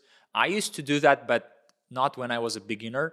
We had this Telegram group called Arabic Classroom. I met very interesting people, like from England. We had Sister Mary. I had her on my Telegram channel. We did a voice chat. She was also learning Arabic, and I was just trying to brush up on my Arabic. Yeah. I guess the best thing would be to go to some official courses, and to at least for a couple of months to get their letters right. Because if you get them wrong, it will stick with you for the rest of your life, like what we call a rookie mistake. You don't even know it's a mistake. Yeah. Yeah, like in English, when you get the TH sound wrong or the W sound wrong. Yeah. Some of the most commonly mispronounced sounds in English. I mean, yeah, like I make such terrible pronunciation mistakes. Pronunciation is my biggest insecurity in English because I get so many words wrong, No, your pronunciation is very authentic. I'm actually surprised you're speaking accent free. Like there's no influence of your Arabic in English. Like I had with one of my previous guests on the podcast, Miss Kuli, who's now studying at NYU in Abu Dhabi. And when she speaks, she's got this thick Arabic accent, which you don't.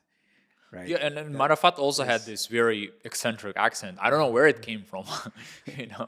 Yeah, like But in your case, though, like that's very clear, pure, undiluted American accent you're speaking. thank you, which is great, which is impressive. Thank you. Which is impressive. Yeah. Right. Well, what do you say we now talk a little about your work experience in Tashkent and work experience now? Right. We did quite a bit of talking about your studies, whole philosophy kind of thing, which we'll come back to later at a later point during the podcast. So, you okay?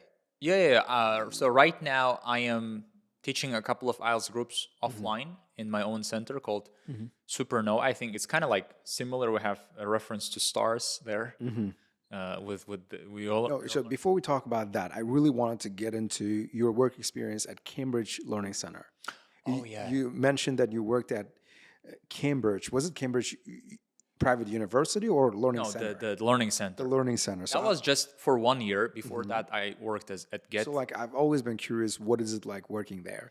I did apply for a job there once when I was in university, and you got turned down. Yeah, I got turned down from internation. Yeah. So did I.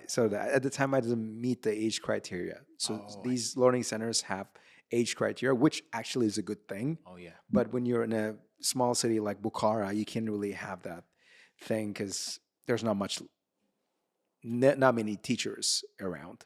But in Tashkent, though, there's a lot of supply of teachers, so you can really discriminate based on age. Yeah, I Right. see. So what was it like working at Cambridge Learning Center? It was, I mean, it had pros and cons. Like, the team was really nice. I'm still in touch with some of the people I worked there with. Um, the students are a little bit like a daisical. I don't want to label them all, similarly, but like they don't have the same drive as they would have in the region, for example. Because it's like they are just more relaxed. They don't really feel the pressure, And then I'm sure some people have told you this already, and this is obviously may not be the case here in Bukhara, and it's certainly not the case in Andijan. The students are generally more studious. And I have a feeling that the students who come to Cambridge and Internation, a major factor for choosing these learning centers is the kind of setup they have built, to where you can take a story there, like posted on Instagram, and the vibes, the building is so aesthetic. I love Internation. I love Cambridge. They have great buildings. That has become a major attraction. Sometimes it even surpasses the teacher himself. You know what I mean? Like, they're not really coming to study. They're coming to hang out, to socialize. I had that feeling, honestly. And then you have the director. Is a wonderful person, wonderful human being. You have all these team building activities. I think in such big corporations, you have very little job satisfaction. The rate of turnover is like very high. It's very hard to retain aspiring teachers, people who value freedom, and they don't want to be chained up in a corporate environment. These people leave very quickly. Unless they get themselves into some kind of long-term debt, like buying a house on a mortgage or buying a car, the young people, they don't tend to stay there as a rule. I think so. Because of job satisfaction, when everything has been decided for you and you cannot really challenge the system that has been created. So I gave this example of a beginner student that I had who studied in the beginner course a couple of times, and then by miracle, he passed the exam to the elementary level. I was gobsmacked because he was not supposed to. His level was terrible, But you cannot do anything about it. You cannot really kick out the student, even when their level is too low.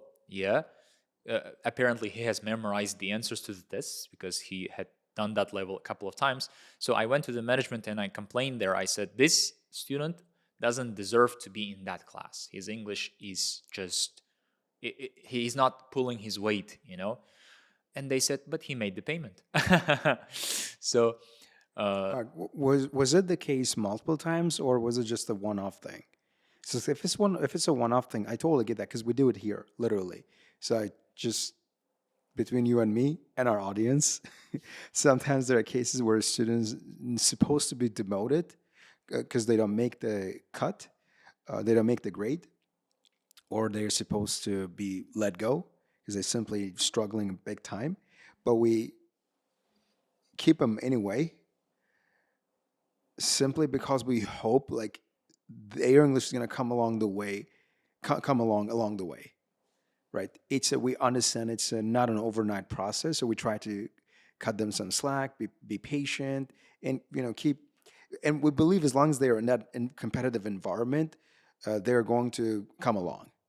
Like, it may not happen this month, this may not happen the next month, but if you think about it, what are their choices? When they get kicked out of the school, they're going to go to another school anyway and then start from scratch and spend 3 months and not make the grade again anyway. But at least here they're going to get pushed by their friends who keep going up and up and up. And that's kind of an environment thing. So if what happened with you was like a one-off thing, then I think the school is justified. No, it was definitely not one-off. I had students studying in upper intermediate level, and they were deserving of studying in the IELTS group. But when I brought it up, the management said, no, they have to take the test first. They have to finish the course first. And I'm telling them, this is my testimony. This guy needs to be studying IELTS. His general English is already really good. No, but the system. So the system, and they have been improving it. It's not like they got stuck. It's been a couple of years ago. Cambridge is a great place. Yeah, I'm not like, it's not I'm not anti Cambridge at all. So they have a big academic department, and they always do teacher trainings. They work on these things. It's not like it got stuck. But I just still think that it's a very limiting experience to teach there. Yeah. My guess is you're going to run into this exact problem yourself once you start scaling. Correct. This is a natural byproduct of scaling. When your organization grows so big that there are so many different departments, there are so many different teachers, you have to introduce a certain degree of standardization to the detriment of students and teachers to keep your place running. Without that standardization, it's extremely hard to manage a company or organization that big. So what happens when the situations come up here at Astra, I try to ask teachers to play along, right? I tell them, I totally get your point. You're 100% justified. We should let the student go, or we should totally demote them. But what are their choices, right? It's not going to do them any other favor. So they're better off here sticking around, being in this environment, like you said, the exposure, which we hope is going to eventually rub off on them, than be out there somewhere else mucking about, goofing off. Yeah. Right? I totally get it. That's the thinking here. You could say it's a necessary evil in some sense. Exactly. But so I'm trying to look at the net result. If the net result is positive, I'm happy. That's a win, right? Sure. You got... Yeah, but I didn't leave Cambridge because of that. I had problems with my health, and I had to really take time off and reset, readjust. Maybe I could have kept working, but I think one thing they have to work on is the job prospects, to where the teacher needs to be given a chance to grow infinitely. You know what I mean? Because I had this discussion with one of the teachers, and she said, Ozodbek, don't mention my name, because I sent a voice message on the channel, and basically she said to me, I have been working here for 5 years, and you have been working here for 1 year.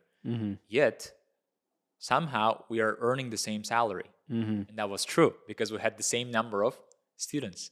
So when you have a teacher that's been working there for 5 years, you need to reward them somehow. You need to give them a chance to grow exponentially. You cannot just lock them up in a forever dead-end job. Yeah. Right.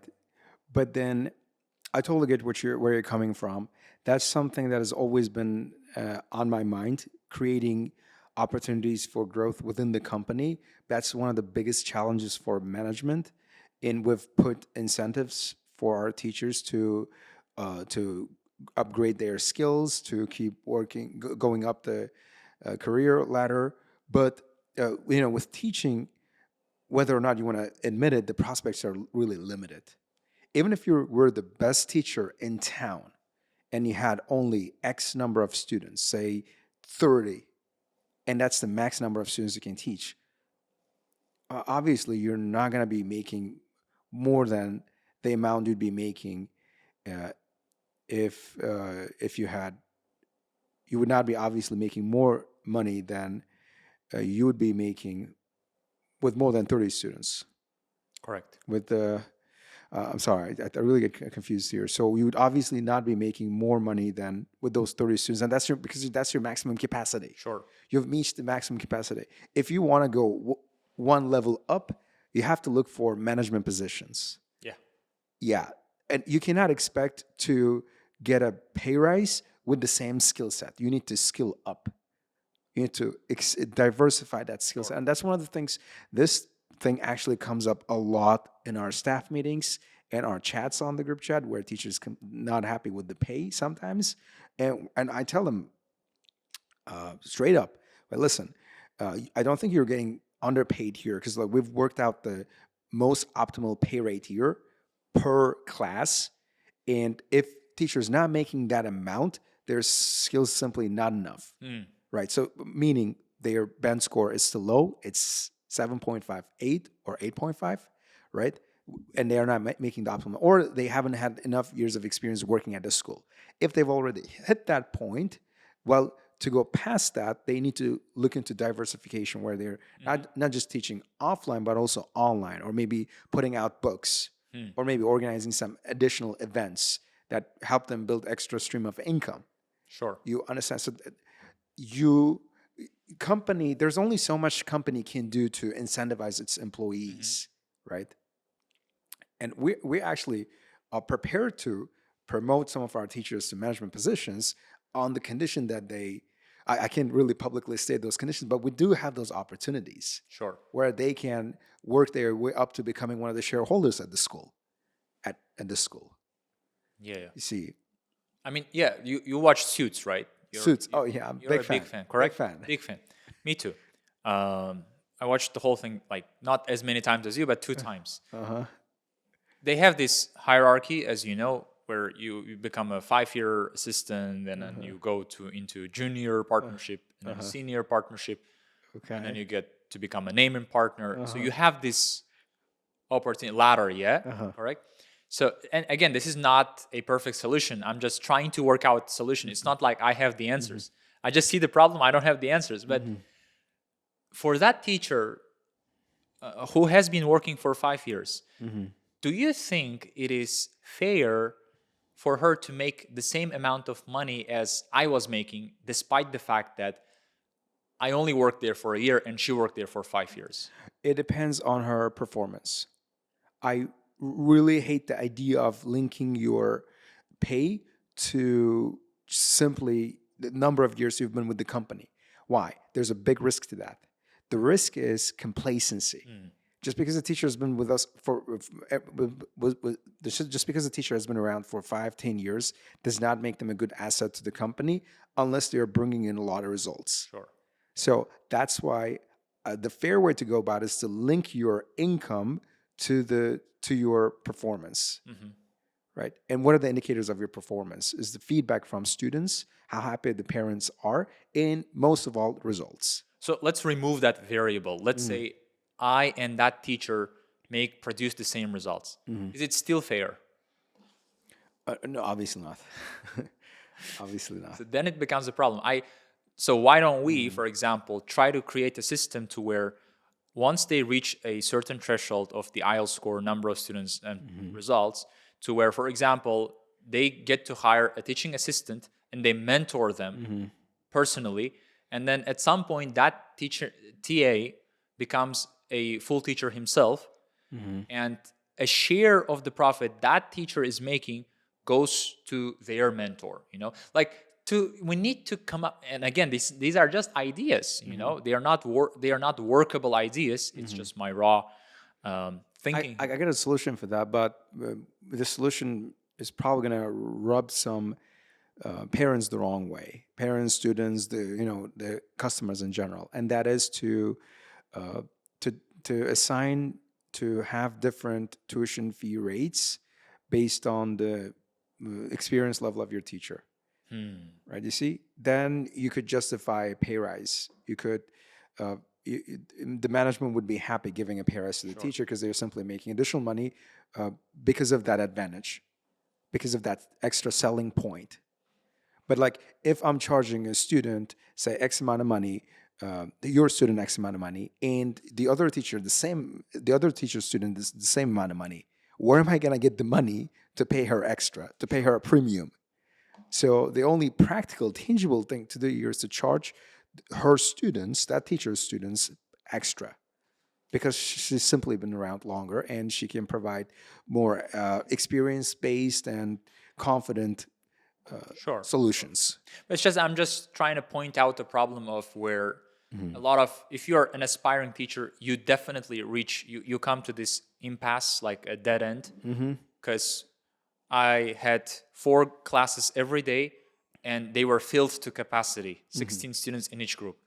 There was no way for me to move forward. No way. I could take up morning classes, but all I'm doing is I'm just trading my time. you know. So for anybody who, you know, sits down and thinks for a moment, I cannot grow any further here. I can make more money by working more, but I cannot make more money by working less. I think the way you break out of that cycle is, which is what I did. I realized it early on. And thanks to some of the podcasts I was watching back then, well, one of them was the podcast with Joe Rogan and Naval Ravikant, where he talks about um, one of the points he mentions on the podcast is uh, there are two things that are really addicting. One thing is cocaine, the other one is salary. So I realized that I need to break out of that loop. And to do that, I had to save like crazy. So I have enough financial leverage to build something of my own where I don't have to trade my time anymore for money. And I can use that time instead to skill up and increase my leverage. And a very important concept in economics, finance, and in life in general is the concept of leverage. How much leverage you have is one of the biggest predictors of your future success. So what leverage is, so it's you put in 1 hour of work and you get, say, you get rewarded 100 points. So your leverage is 100 points. And there's someone else out there who puts in 1 hour of work and they get rewarded 1,000 points, and their leverage is 10 times as much as yours. You see, and that leverage usually is built through skill set, is built through experience, built through your impact and your influence in your community. And that's been my thinking all along. So how do I build stronger leverage? Whether it's through scaling up our company, whether it's through expanding online, having a digital extension of our own, whether it's through this podcast. So you increase that leverage, and what that leverage gives you in return is more time to grow even bigger. Yeah. Right? Yeah. And that's some of the important things, important lessons I think teachers out there who are trying to grow should come to terms with. Sure. Is that, how do I build my leverage?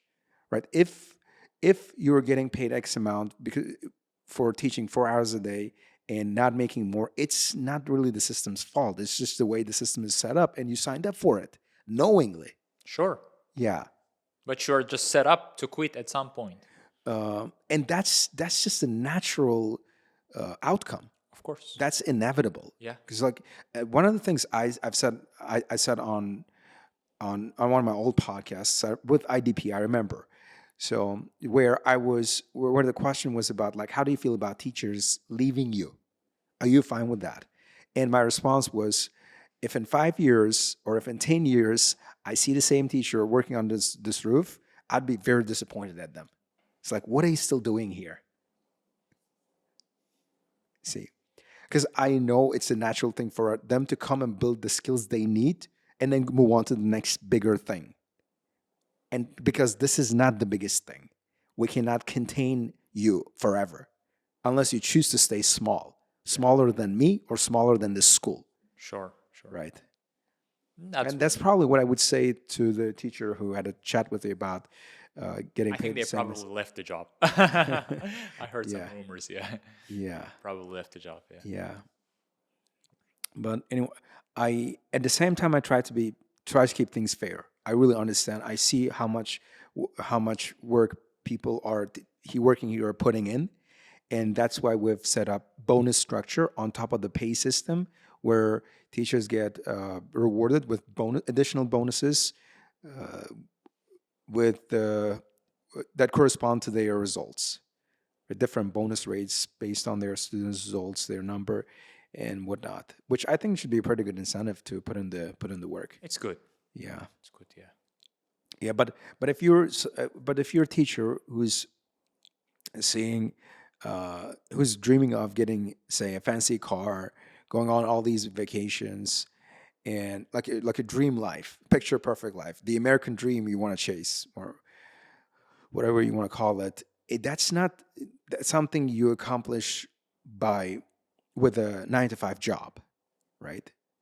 You need to get smart, and you need to invest in different skill sets that allow you to have multiple streams of income, and where you don't have to trade your time for money anymore, Sure. right? It's the that's all I can say, honestly.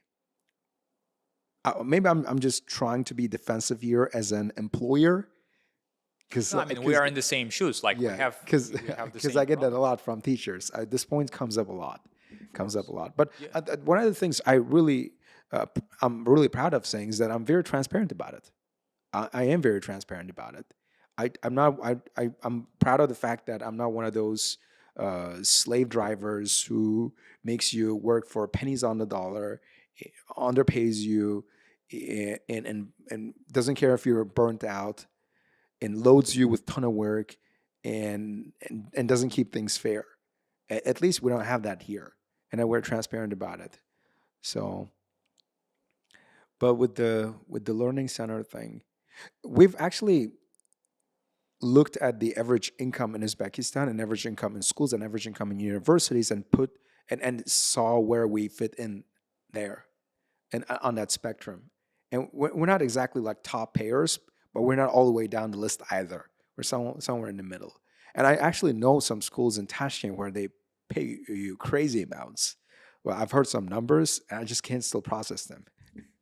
Yeah, it's the I don't really understand like how math works, how that works. Maybe they're figure out a way to make it sustainable, but it's not really sustainable to pay uh, a, your staff lots of money and not have enough saved up for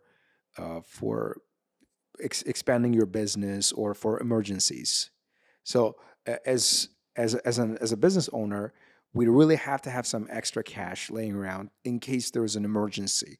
Like like the other week when it got really hot in Bukhara, right? ACs gave out in some of the rooms, and we needed like 5 ACs, and it costs about $500 each. So you need to have extra $3,000 to cover that cost. You understand? So Yeah, and it's not easy doing yeah, business, of course. yeah, right. You see what I'm talking? And these are some of the risks that teachers aren't taking, but we are, and that's why we, in a way, like get to keep the bigger share, bigger cut. Yeah, yeah. But I do And think like that's working at like learning centers these days is probably the best option you can do. Like if you don't have other skills, you are making really good money. yeah, Like I was making really good money. I still am, but at the time also, I mean, when you were working at Result, probably you were making more money than 90% of people in Uzbekistan per month. not exactly. I mean, at the time, pay rate. I didn't work there for a long time, and the pay was reasonable. I guess it was reasonable. That's all I can say. I would just say that yeah, the if you're someone who's really inspiring, you need to have some kind of exit plan. If you like really wanna, what do you call it? Like to have this book, the 4-Hour Work Week, which I read when I was like 16. It had a lastful impact on me. I actually did that. It's not impossible to only work 4 hours a week. You can do that. You have to pull some strings, but it really depends on your goals. If your goal is just to buy a car, settle down, and have a family, you can work at a learning center for a very long time.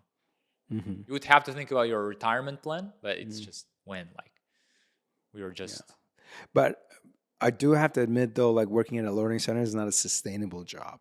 it's not. It's not a sustainable job because it's very energy demanding. It's very energy You can't demanding. do You it have for long. No, it's not like a public teaching job where you get to have your normal vacations Oh, yeah. in 2 summertime. months, yeah. Yeah, you have like breaks every now and then. Your income in private learning centers is directly related to how many classes you teach Sure. or how many students you have. Whereas in the public sector, you're promised a certain amount, regardless of how many students show up, and you get to get your vacations, and plus you get your maternity leave pay. And it's still miserable. Yeah, I think it's just it really comes down to like sort of what kind of life you want and where your expectations are. If you're someone who wants Like a pedestrian job, you like you don't. total freedom, financial freedom, and someone who wants to be able to go on vacations to Maldives or some fancy islands, weekend away with the family regularly, and someone wants to go out shopping frequently, hit the stores, and like basically have this posh life, no amount is going to be enough. No amount is going to satisfy you. Oh, really? You think Yeah. so? Yeah. No amount is going to satisfy. Even if I paid you $1 billion, you'd come the next morning, pay me two. Say, I want $2 billion now because I want a private jet. Oh, a private jet is not enough. Now I want a yacht. Right? It's just a human greed. Sure. That it's like a black hole that's endless. So, and that's one of the other things that helped me to really find my way in life was that as long as unless I downgraded my life and tried to upgrade my mind, I was not going to get ahead in life. I repeat, anyone out there who's trying to get ahead in life, you have to downgrade your life and upgrade your mind. You have to downgrade. Downgrading is where you're not eating out as much, right? And you do rarely. You don't go out shopping. You don't hang out with your friends. No parties, and you for a moment, like for a period in your life, you have to live a life of a miser. Yeah, where you economize as much as you can. Yeah, the monk mode, where people call that, right? And I did that for about a year or two. I was just saving up. I was trying to keep my expenses down. I did. I saved up a good amount, and when I was confident and ready, I said, "Okay, let's go. Let's do it." So have you achieved that level of financial freedom now? Are you happy with your lifestyle? With my, so that's Like how many hours do you work a day?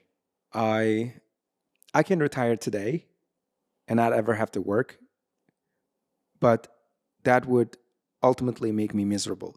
Huh. And that's why I show up to work every day and put in at least 12, 15 hours. 12, 15 hours, like I used to 5 years ago. To this point, it's just me. It's Why would it make your life miserable to retire? okay. I've been on both extremes. I've been on the I've had a I've been on the extravagant extreme. I've really gone all out spending, and I've also been on the miser extreme. I've tried both. And what I've realized is the material stuff doesn't really make you happy. And it's, as cliche as it sounds, that's so true. That is, it does not make you. That's why it's a cliche, because it's true. It's so true. Exactly. I know this. There's this one line from the movie Avengers, Infinity War, Marvel. There's a exchange between Wong and Doctor Strange, and Doctor Strange asks Wong, his sidekick. It's like, so what do you want for lunch? He say, I want this tuna melt. I want that. So and then he says, how much money you got? He say, $1.50. And he says, don't you have money? And then Wong says, attachment to the material is detachment from the spiritual. Oh, I see. Attachment to the material is detachment from the spiritual. And I can really confirm that from my recent experience. And I've lately been doing a little bit of renovation in our house, and my parents every now and then come and ask me all sorts of questions like, so what kind of carpet you want? What kind of wallpaper you want? What kind of cover you want? What kind of that? And the moment I start thinking about these questions, I feel miserable. Like, who really cares? These are all just the same colors, different shades. But I mean, like, how often do you think about that color? Or how often do you think about the size of your carpet? Like when you're home, probably you go there. I go home to sleep. That's it. I just want a bed, mattress, and a pillow. I'm good. I have some warm food. I don't want to think about anything else. So and I realized that the more I think about all these material things, the less happy I was. So Then what do you find happiness in? Just working? happiness in doing what feels right. Huh. I think that's my MO right now. MO, mode of operation, doing what feels right. I feel like it's my truth, and I'm sure if you agree with it, we all are born with a compass that tells you where to go and what's right and what's wrong. And if you just listen to that, you'll have a happy life. You can have a happy life. So, like, for example, in this exact moment, I know it's the right thing to do is to have a good conversation, to create meaningful content people can benefit from, and to end this podcast on a positive note, and to show you a good time, to be a good conversationalist, to create something meaningful. That is the right thing to do. And when I'm done with the podcast, I know I have some management work I need to get back to, and I need to finish it up today. And if I ignore that responsibility, that is a mistake, and that makes me unhappy, knowing that I did not finish what I was supposed to do. Right? So Yeah. that would be you just got to listen to yourself. Intuition. Yeah, intuition kind of thing. People call it intuition, moral compass, instincts, gut feel, goes by different names, but you know it's there. Sure. Just listen to it. But the moment you start obsessing with the material world, you lose touch with that compass. The needle on that compass starts just spinning like crazy, like you're lost. You see, and that's one of my biggest fears, and that fear has taught me not to go astray and be misled by all these different distractions we have in the world. There are a lot of distractions. Well, what are those distractions? I mean, we have our basic needs, but sometimes we want more than our basic needs. For example, a car. Say you want to get a fancy car, a nice car, right? Okay, you get a nice car. You're happy with it, but then you're driving around, and one day you see a fancier car drive by, and then you look at that and you say, "Wow, I want to have that." But then hang on a minute, why? What's wrong with my car? I mean, it's doing it just fine. I mean, it's fast, it's comfortable, it gets me from A to B. Why do I want the other car? Just because? Well, that does not seem like a good reason. So, and you have a lot of those distractions in different forms. And you really got to be able to say no to those distractions if you want to live a happy life. And part of that is saying no. Part of that is having the willpower to say, no, I'm good. No, I'm good. No, thank you. I'm good. Yeah. It's true, but don't you think that it's actually far easier to achieve your material needs for a luxury posh lifestyle than to renounce those needs? Yeah, that's the easy path. Actually, a lot of people think that it's hard to get these things in life, when in reality, it's the easiest path because it's already laid out. All you have to do is to walk it. Go and get a corporate job, make a ton of money, get all the things you want. That's the path of least resistance, if you want to call it that. Yeah, sure. Like, because it's a well-trodden path. it's It's a very clear as old day. thing, I think. The old wisdom of like Buddhism, for example.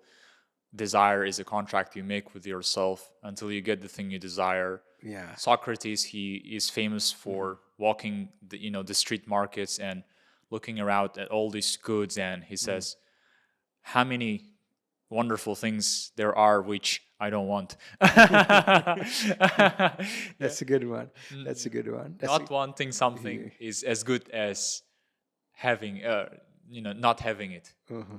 Actually, not wanting something is as good as Not having it. not having it. Not wanting something is as good as not having it.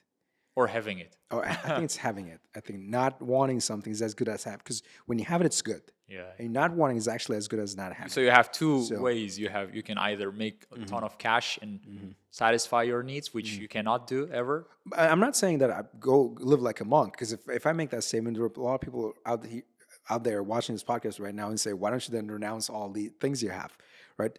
Well, the answer to that is, again, it's Be selective with your desires. exactly. That's where I was going to get at. So going back to that podcast I watched long time ago, Naval Ravikant and Joe Rogan, it's a timeless piece. The guy lays out a lot of wisdom in that podcast, and he says, have desires, but one at a time. one at a time. You cannot have many desires.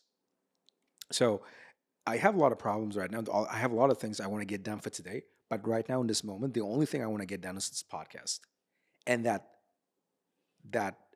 mindset is what allows me the peace that I need to be able to do this job well and happily and feel fulfilled, accomplished after we're done shooting this podcast.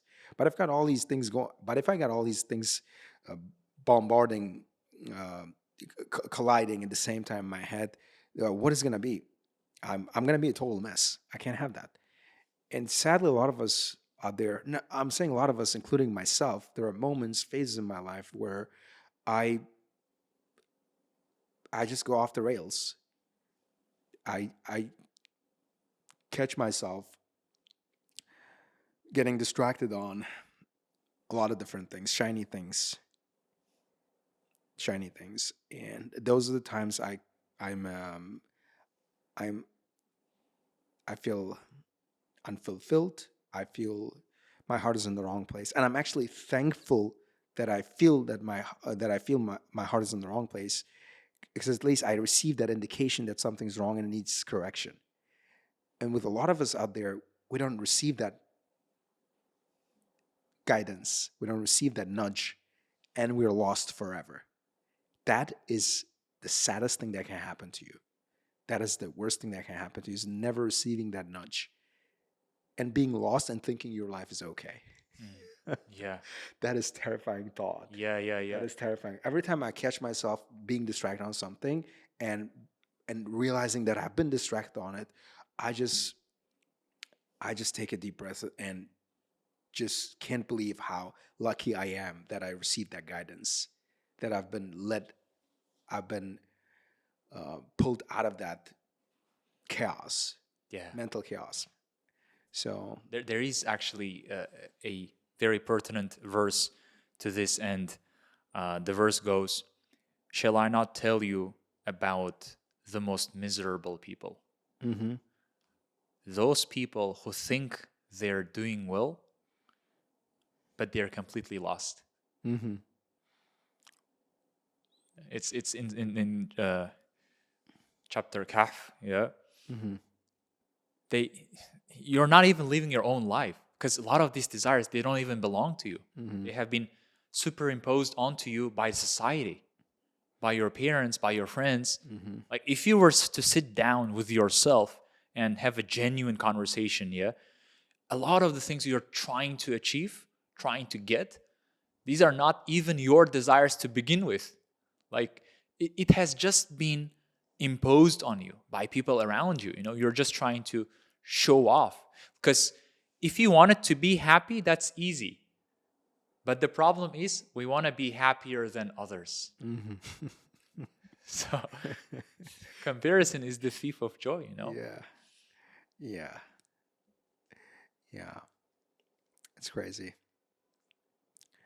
But and the crazier part, the ironic part, is we're sitting here talking about all this, and the ironic part is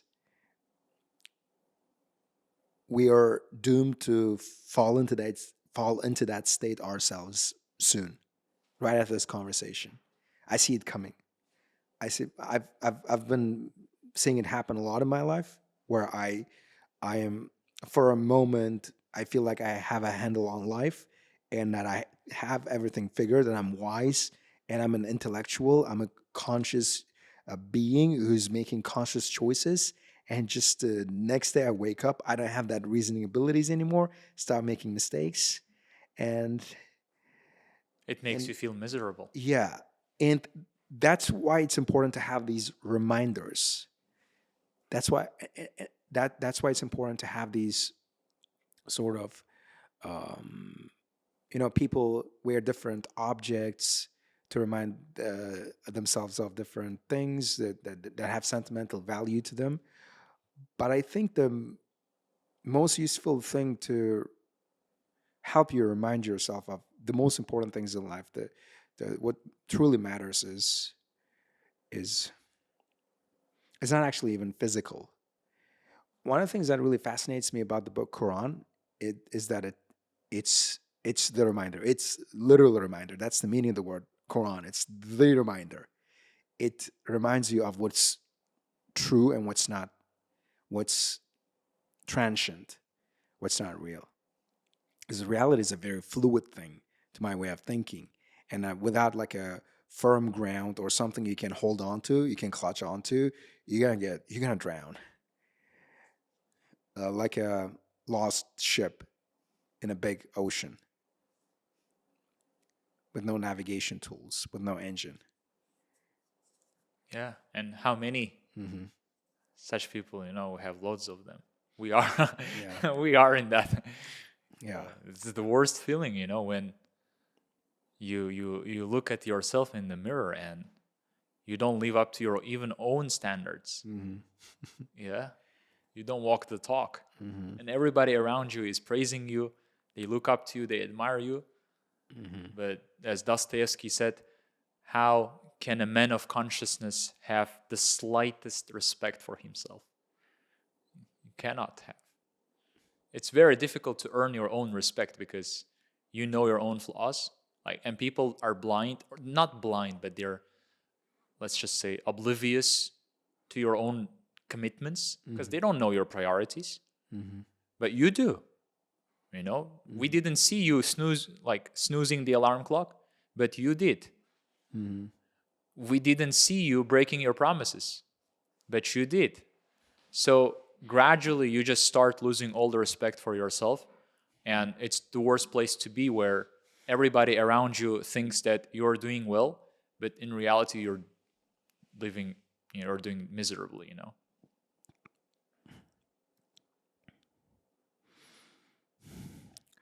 The counterpoint to that would be, as bad as much as you might disrespect yourself, you gotta be still able to put on a front. You gotta still be able to put on a facade when you're in a position where a lot of people look up to you, and that facade is, when that facade comes crashing down, when that facade is gone, uh, it's it's going to leave a lot of people disappointed and possibly lost. For example,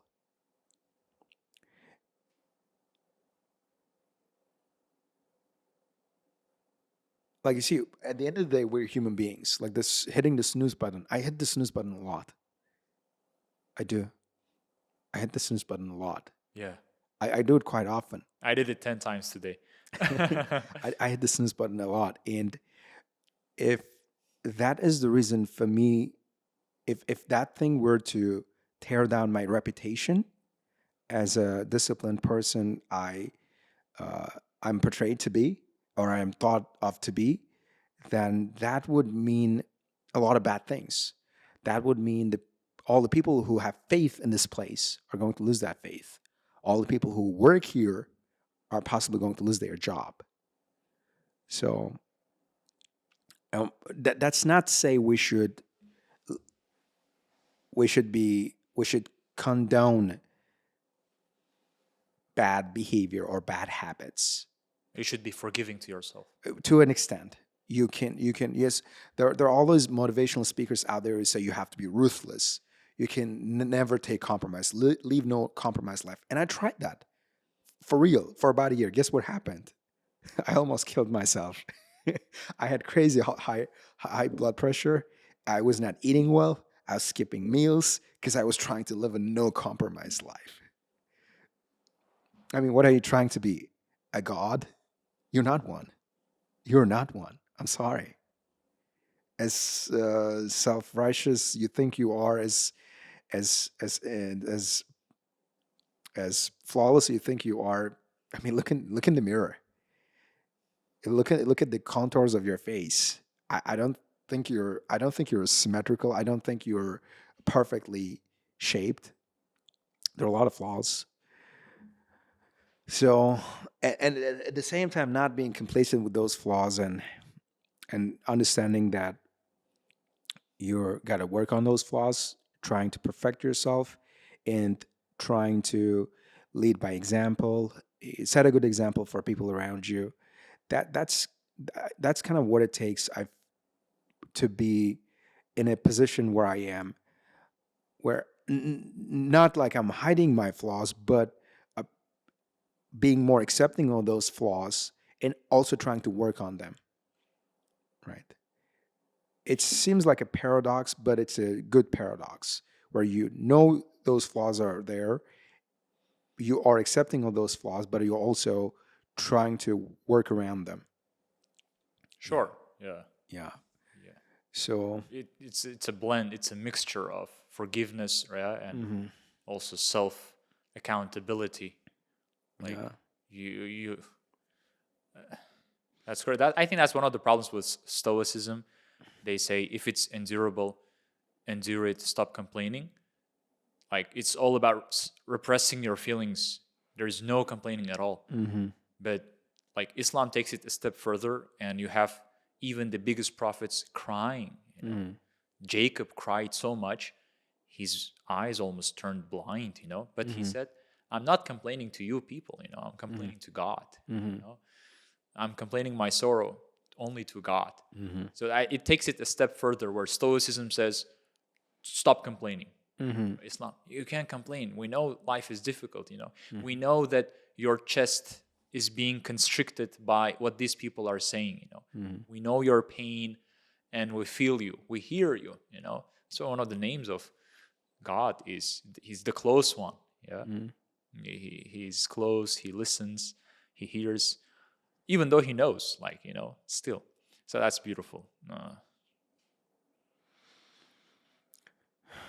Yeah. All right. We were talking about your work experience at Cambridge, right? After some time, you decided to return home and found your own place with your friend. Yeah, Said Akhrar. Right. Random So, Said. would you like to talk about your own place? It's called Supernova. Yeah, Who came up with the name?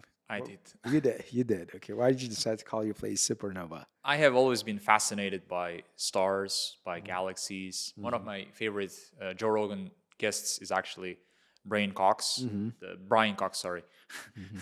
I got the name wrong. The guy with a very soft, smooth voice, and he talks about the galaxies and the stars. They are so beautiful. You know, they are the Zena. They are the beauty of the world. Like, and it's so unfortunate that we have all this lighting. Have you ever been to like a place that's not been affected by light pollution? No. So my friend invited me to Khorazm. We went to this very remote region where there was almost no light pollution. You look at the stars, you look at the night sky, so magnificent. It's breathtaking, you know. It's just there is so much soul in there. Yeah. And supernova is when the star explodes and the explosion creates such enormous force that you can actually see it with a naked eye during the day. And there is this star called Betelgeuse that's located nearby. I say nearby, even though it's like millions of Lights away. Yeah. Yeah. But it could go supernova very soon. And again, by very soon, I mean maybe in the next 100 years. That is very soon by astronomical measures. And we will be able to see it during the day. So imagine seeing a big explosion in the sky. And a lot of times out of these explosions are born new stars. So I think that's very beautiful. And it's also the connotation of it, like even though people may not get the word supernova, at least they get the word super. So you have that, yeah.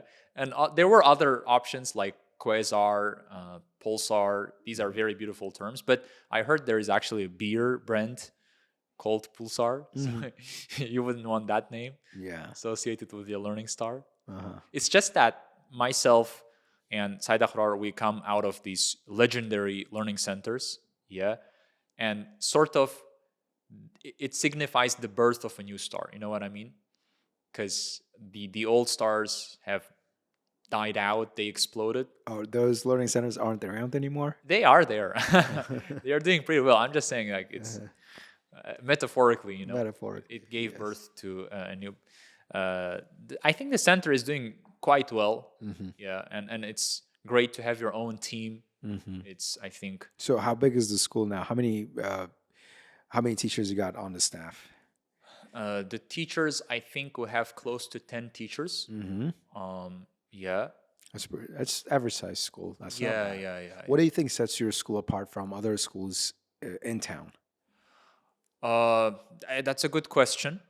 So I would say with regard to IELTS classes, so myself, I choose the right students, you know? Let's just put it that way. Like Harvard is known for accepting successful students, not making successful students.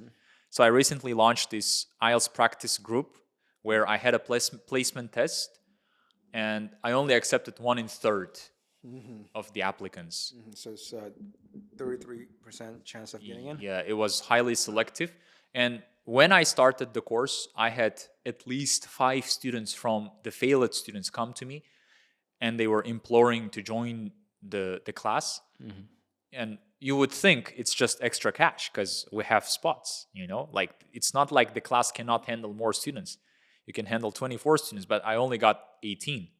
Yeah.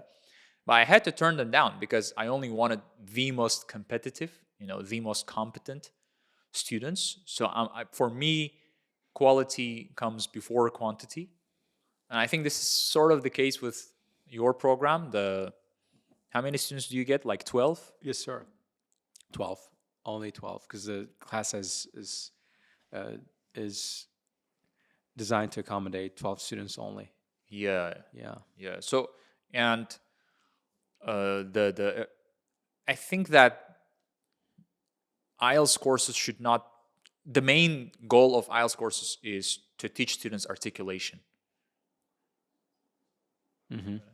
That's, to me, like listening. They almost never do listening during the class because I saw their listening results and they are near perfect. So there is no need for listening practice during the lesson. Yeah, but the main thing is to make them able to express their minds, like, because that's a huge problem in Uzbekistan. People cannot clearly express an idea, you know, which has a lot to do with our upbringing and culture. You are first, they teach you how to walk and talk, and then they tell you to sit down and shut up. You know, so that leaves a lasting effect on the students. They cannot really build an argument. Yeah, right. But again, that really differs from school to school. So like there are some actually good schools where students are taught the gift of the gap, how to articulate, how to get a point across. There are students are taught how to develop an argument. So I think it's not really a good idea to overgeneralize that it's entirely the case with public schools in public or private schools in Uzbekistan. There are a lot of actually good In schools. families, I'm talking about the entire culture. Like in Uzbek families, It also like varies from. It's a very dangerous thing to make these overgeneralized assumptions that it has to do with the Uzbek culture or it has to do with the Russian culture, because there are a lot of Uzbeks who speak way better than Russians. There are a lot of Russians who speak way better than Uzbeks. So the way you're not supposed to talk back to your elders and the way you're not supposed to challenge their authority at all. Well, that also like depends on the environment. I'm sorry. It also depends on the whole family environment, because like in some Uzbek families where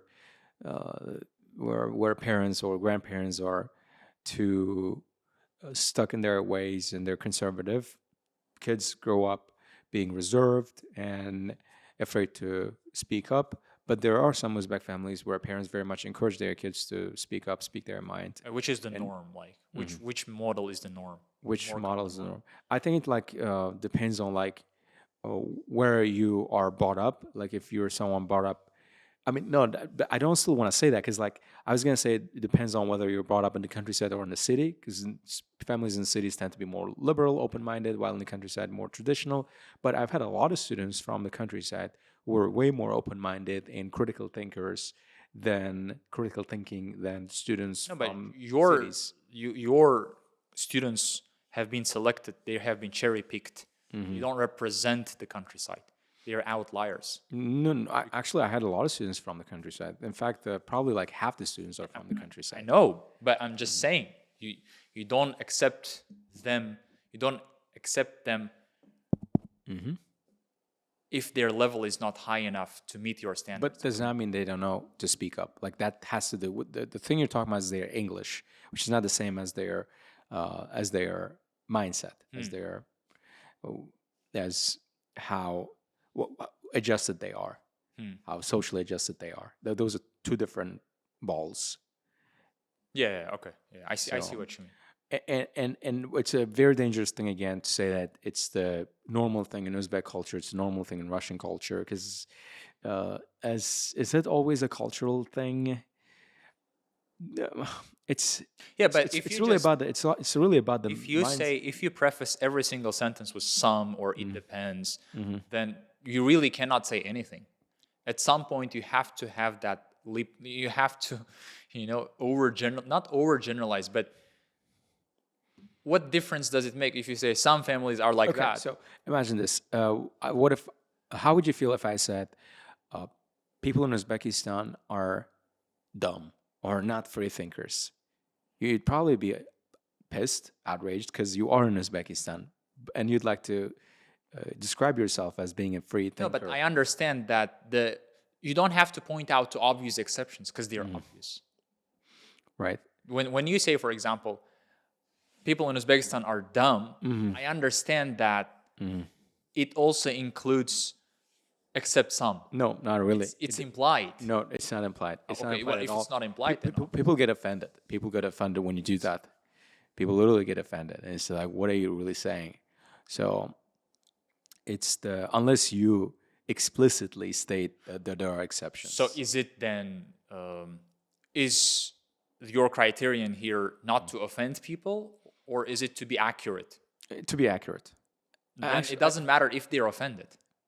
So it doesn't matter if they're offended but then you're not being accurate if you say people in Uzbekistan are dumb, because there are a lot of exceptions. Yeah, first of all, I'm not saying that. This is your example. Yeah. I'm just saying you have to risk offending some people if you want to make any statements at all.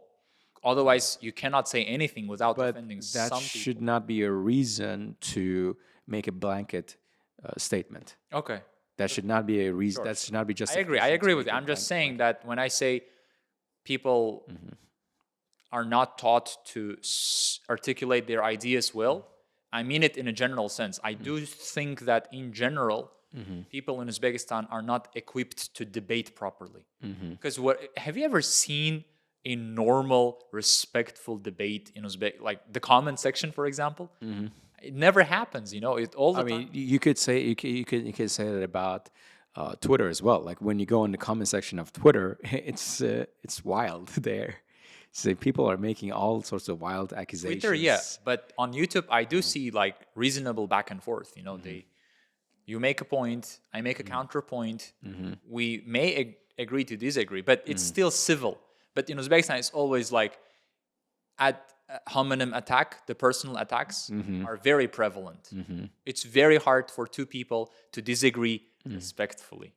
I don't see that happening too often. Yeah. It's what is it? I think it's a normal thing for a newborn country. Uzbekistan is in a way a newborn country. We're like 32 years old. How old are we now? 30, 35? I mean, we 34, got 34. 1991, so 35 years. Yeah, so it's a relatively new country. Sure. For a relatively new country who's just trying to find its feet in the world, it's a normal thing. We'll get there one day. Inshallah. Right. But we'll need more of these podcasts where we have these conversations, discussions, useful debates. So, what is your vision for your school? Where do you see your school headed? I want to create a culture where your guest on the podcast, she said something really interesting. She said, Which guest? The girl who studies in New York, Guli or Guli. Yeah. Habibullaeva, yeah. She said, I prefer teaching SAT students because IELTS students are studying for IELTS because they want to get into local universities, and SAT students have bigger goals. And she said you can see it in their eyes. So I want to create a culture where IELTS is not the end all be all. It's just a means to an end. You know, where people come here, they learn English, and they do it in a fun way. They get their results, and they're not over obsessed with IELTS because it's just a number at the end of the day. Because the first result I ever shared from Supernova was 5.5, because the student who got that result, he was applying for a local university, and it was enough for him. If 5.5 is enough for you, it's enough for you. You know, you don't have to be ashamed of this result if it serves the purpose. You know what I mean? So English is not even knowledge, in my opinion. You know, it's just a skill. So if you know English and this is your only skill, then you are a one-trick pony. So I would like our students at Supernova to aspire to something bigger than English. You know what I mean? Yeah, I totally get that. Totally get that. That's very inspiring. That's very inspiring. So, you got any like a plan in mind to implement that idea and to materialize that vision? How are you gonna go about making it a reality? Hey, that's the tough part, you know. Yeah. Ideas don't move mountains. Yeah. Bulldozers do. That's a good one. Where did you get it? It's the guy who wrote "Managing Oneself." It's a quote from that. I'm gonna steal it. I'll use it next time around on the podcast. Ideas don't move mountains, bulldozers do. That's a good one. So work, right? All it takes work. Before, quick thing I want to get to, like how much battery time we got, Mr. Abdul Malik? You were telling me we got only 20 minutes, and that was a while ago. 15. Okay, good. So, can you tell us a little about your new project, your podcast called Kitab Khan Kundaligi? It's the diary of a reader. Yeah. The diary of a reader. Tell us about this podcast. So, why did you decide to get into podcasting? So as you know, podcasting is really trending these days, and we have really good podcasts in Uzbekistan too. And I watch them in Uzbek language; they're pretty good, you know. And I know such amazing people who have such beautiful stories to share, and yet they don't have a social media following. They are not popular people, let's just say. And I would really love for other people to be able to listen to their stories. Yeah. So we had this, our first guest was Samira Saidova. It was totally screwed up in terms of the production because the video quality is just terrible, you know. But we will have her, inshallah, for a second round when she comes back. And it doesn't have a huge following, you know. Your average Joe never heard about her. But, I mean, she has C2 in German. She's now doing her bachelor's degree in Germany. Yeah, she's studying to become a doctor. And she has IELTS 8 and speaking 9. Can I have her on the podcast, please? That's actually one of my suggestions to you. You know, we did this thing where I ask every guest at the end of the podcast, who do you think should be the next guest? On condition that you will bring them here. You know what I mean? Because they have to talk to them and stuff like that. So Mukhtasar, for example, said, okay, I'm going to get Marifat Jamal on your podcast. Yeah. So, definitely. When she comes back, she's now in Germany. And I sat down with her for an hour, and she had such insights to share, you know, her stories about, you know, how moms are heroes, and it was just awesome. Yeah. And her channel, not that big. If you read her posts, it's just surreal. Yeah. So I want to introduce such people. We have an amazing guest coming on Tuesday, Humayun Abdulmaulanov, who I actually may know him because he studied roughly in the same time period at Westminster. The guy is doing a PhD in Pittsburgh in economy. He is one of the top 10 economists in Uzbekistan. And again, no social media following. So people never heard about. I mean, they did hear. Some people obviously did hear about him, but the general audience. If you look at some people who are going viral in Uzbekistan, these people are, may Allah bless them, they are not like of the highest caliber. They are not even like very accomplished. Yeah. But they are going viral. Why? Because in a land of blind, one-eyed man becomes the king. You know, so we need to introduce these people who don't really have. So I think this is what we have been doing also. So I was able to listen to these stories of your students, and they have a lot to share. We have a lot to learn from them, and I think they should be given a platform. Yeah, and this is in addition to other reasons. I think that human beings are naturally wired to seek fame, which is why even like famous billionaires, you know, you have PDB like Patrick Van David. He's, I think, a billionaire, but he does a podcast. Why? Because he has this natural urge to be recognized and to be famous. And obviously, you can make a lot of money in the long run, but I wouldn't really like, if you look at some podcasts, without naming names, the guests they bring on the show, they, you know, you have these whiners and rappers who may be great people, but they don't really represent the values I would like to espouse. You know what I mean? Like, you really bring a whiner to your show. Like, would you actually bring a whiner, like an Instagram or a TikToker, to your podcast? Yeah, I wouldn't mind it if they have a storage share. I'm a least judgmental guy. I try not to be judgmental. Oh, okay. I see. I would try to know why they decide to become a miner and what is it like being a miner. Oh, I see. Yeah, Sure. it's like, I mean, why not? They're part of our society after all, Yeah, right? True. It's not like you can put them all in a rocket and send them off to another planet, right? They're here to stay. Yeah, So- but like if you go to like the podcasts and you go to the most watched videos, you see these people. Even the titles are like, I think those people are geniuses. I don't think those people are dumb, because if they were dumb, they would not be that famous. of course. For example, Kaby Lame, since he's known for doing just this.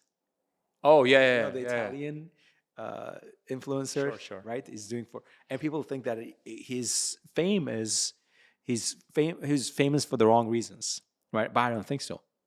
This guy is practically a genius, Einstein level genius, because he's learned to express human. He's learned to express human satire with the most basic physical expression, and that takes a genius to figure that out. Yeah, that guy, sure. Yeah. Yeah, but his success was short lived, though. He did. think so? Yeah, he fell off the pedestal sometime when, I don't know, he did something controversial, and that happens to a lot of influencers out there.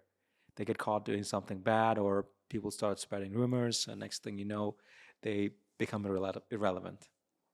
But anyway, I think all these TikTokers have become famous overnight, and becoming famous is the easy part. The harder part is staying famous. So if they manage to stay famous, then they're a genius. Yeah. Yeah. So I'd love to, like Mr. Beast. He's a total genius. He's a high school dropout, dropped out of college. No, not high school, college. Yeah. He didn't go to college. He's actually our age. Did you know that he was born in 1999? Oh yeah. Yeah, he's our age. He's the same age. He's a billionaire, right? Yeah. I mean, what he does is obviously not the most intellectual thing, and doesn't probably bring much to the table. No, but he but- invests a lot of money. Into But he's making money move. He's making sure. his That guy is a genius. Yeah. But like, who would be your top guest in Uzbekistan? Like, not from the outside world. in Uzbekistan. Would you like to have, for example, Shavkat Mirziyoyev on the podcast? What language are we going to speak then? Oh. Oh yeah, that's exclusively English podcast. Unless he started learning English, I doubt we're going to have a good conversation. All right, I'm sorry. This is. I mean, he of course is welcome. Of course is welcome. Because But then, like, for example, we my would have to- ideal guest would be Ozodbek Botiraliev. who's that? The guy is a world rapid chess champion from Uzbekistan. Okay. He's currently in the top 10 chess players. I think I've seen his YouTube videos where like he plays played with some lady online. Is he that young guy who's going viral on the internet? Oh yeah. Is he that guy? Ozodbek? I don't know which guy you're talking about, but he is the greatest player, Uzbek chess player ever. Okay. Yeah, and he's even for a short while he was rated above the reigning world chess champion Gukesh. Yeah, because he's so young, he's so accomplished, so talented. Yeah, so these are the kind of people I would really love to host on my podcast. Yeah, I don't really care about like the whiners, the actors. Yeah. Yeah. Yeah. Crazy podcasting. It's a lot of fun, right? Meeting different people. Now we're about to wrap it up, sir. In the final part of the podcast, we talk a little more philosophy. This podcast has been nothing but philosophy. Yeah, from the get-go. Yeah, from the get, literally from the get go. I did not think that we would get off to a philosophical start because that's something we usually. I was preparing to talk about, my IELTS attempts. Sure, but I mean, like, why talk about IELTS when you got the bigger things? Everybody is tired of IELTS. Yeah. Yeah. So Correct. I hope this podcast is gonna give them that break from IELTS, Sure. which is also your intention, is to make people look at a bigger picture, and then that IELTS is not the be all and end all. So, three final questions to get to before we wrap it up. First, how would you, what would you say your philosophy at this point in life is? How would you describe your philosophy in just a few words or lines? I would say stay true to yourself, Mm-hmm. which is different from just be yourself, Mm-hmm. because the most common form of despair is not being who you truly are. Mm-hmm. I really fell in love with this quote by Carl Jung. He said, "The world is going to ask you who you are, and if you don't know, the world is going to tell you." So, what are your priorities in life, and are you focusing on them? People literally have to listen to that. Listen to what you just said. I love that quote. You said Carl Sion, right? Carl Jung. Yeah. Carl Leon. The world is going to ask you who you are. And if you don't know who you are, the world is going to tell you who you are, right? Yeah, it's the ultimate challenge of life. Mm-hmm. Either you betray yourself to be accepted by society, or you stay true yourself, but get rejected by society. Or build your own society. Oh, yeah. That's what a lot of people are Of doing one out people. there. No, actually, you can get a lot of people under your wings. You can get a lot of people under your in your camp if you're persuasive enough. That's what's happening on social media right now. There's a lot of these mini cultures. Like the IELTS Hub. Have you heard about the IELTS Hub hours? No, not really. We have 50 teachers, in the... I mean, we went to Dacia with them. Behruz is hosting them. Okay, all right. So that's like a community of like-minded people. Yeah. Do you have that kind of community? Community. Build such a community at Astra? I think community. Do we have such community here? I think we kind of do, like we call this at Astra community. Yeah, I think It's everybody who's this- listening to your podcasts are one community. Is our community, right? Community. Just come up with a noun. What's the noun of someone who identifies with pedestrian? Pedestrian. But that, No, I really don't want to do that because that would defeat the purpose of what I preach, which is to become a free thinker individual. and not to subscribe to any. Yeah, there's a lot of like emphasis on individualism, but at the same time, trying to retain some of the benefits of community-based approach to living. Right? Try to retain some of the benefits like compassion, care for each other, care for one another, and teamwork, having a shared goal or vision. Those things are also valuable. It's like, so you don't want to lean too much to one side because it's too dangerous. So it's really an act of balance. It's really a game of balance here. That's what we're thinking. No, I don't think people who come here are pedestrians. They have their own names, and I think they should identify with their own names, but at the same time, not be open to being a part of a community that is prepared to care for them, to carry them on their shoulders in times of hardship, right? And this it's a very flawed thinking that we can get by in life all by ourselves, right? We're not meant to live in solitary. Maybe sharks are. Maybe some animals are solitary animals, but not humans. But not humans. All right. So, what's one piece of advice you would give your younger self if you could travel back in time? Your 15-year-old self. A lot of times, the advice I would give my younger self is the same advice I have to give myself now. So it doesn't really change. But to a 15-year-old average Ozodbek, I would say master a craft.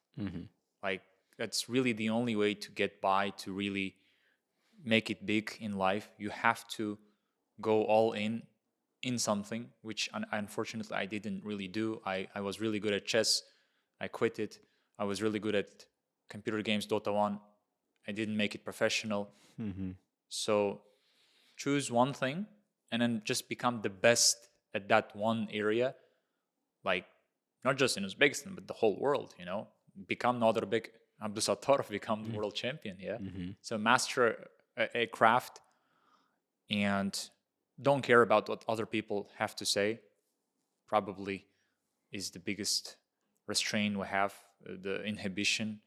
You are always trying to impress some people. Marcus Aurelius has a very beautiful meditation in his book, Meditations. He says, are you trying to please someone who is not even pleased with himself? These people, are you trying to please them?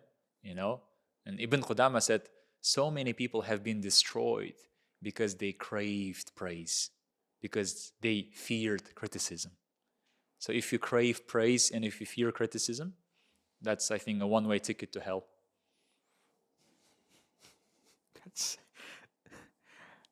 I'm just having a lot of fun listening to all this. Why? It's so good. It's so good. Like, because truth resonates with people. Truth resonates with people. It's irresistible. It's charismatic. It's charming. It's charming. It's like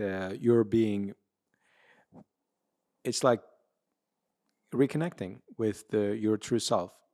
And that kind of puts you at ease, at peace. Because like, you finally know the right, what is right. Yeah, knowing. Knowing the right, it's kind of reassuring. Sure. No, I do, but yeah. So, what's something you want to say to your future self? If you could put out a message for your 35-year-old self, or yourself from yourself 1 week from now, when this podcast comes out, you're probably going to be watching this podcast, right? Mr. Abdulmalik, is that camera rolling right now? It's not rolling? Okay, then you should probably look at the mid camera. So what's something you should say to your future self? I would probably write myself a letter, a Gmail maybe, and then schedule it for after 35 years. And I would say, please don't give up on our dreams. No matter how tough life gets, you know, just go hard. I have never regretted trying harder at anything, ever. So I would say that, yeah. Don't give up. Don't give up, right? Because at the end of the day, those dreams are the only things you have, right? It's the only thing that matters. Yeah. Mr. Ozodbek, it was so much fun talking to you today. It's very enlightening, intellectually stimulating, and heartwarming, cozy, very amiable, and so much joy talking to you today. Thank you for having me. Yeah, it's been a great discussion. Sorry for bogging you down with questions. No. I was probably bogging you down with all those questions. Thank you. I would love to see you someday in Tashkent on my podcast. Oh, you're hosting your podcast in Tashkent? Yeah. Not in Andijan? No. Oh. There is no way people are going to come to Andijan. That's actually what I was going to ask you. Like, how are you getting all those guests on your podcast? Come, yeah. I'm having trouble getting guests on the podcast because they don't like traveling all the way to Bukhara. But you took the time to come all the way here, and I can't thank you enough for that. All right. Hope to see you on our podcast again in the future. We're gonna have a few more rounds if you don't mind. Thank you, sir. Yeah. Inshallah. All right, guys. If you enjoyed today's episode, don't forget to like our video, subscribe, and leave your comments in the comment section below. I'll see you in the next one. Peace.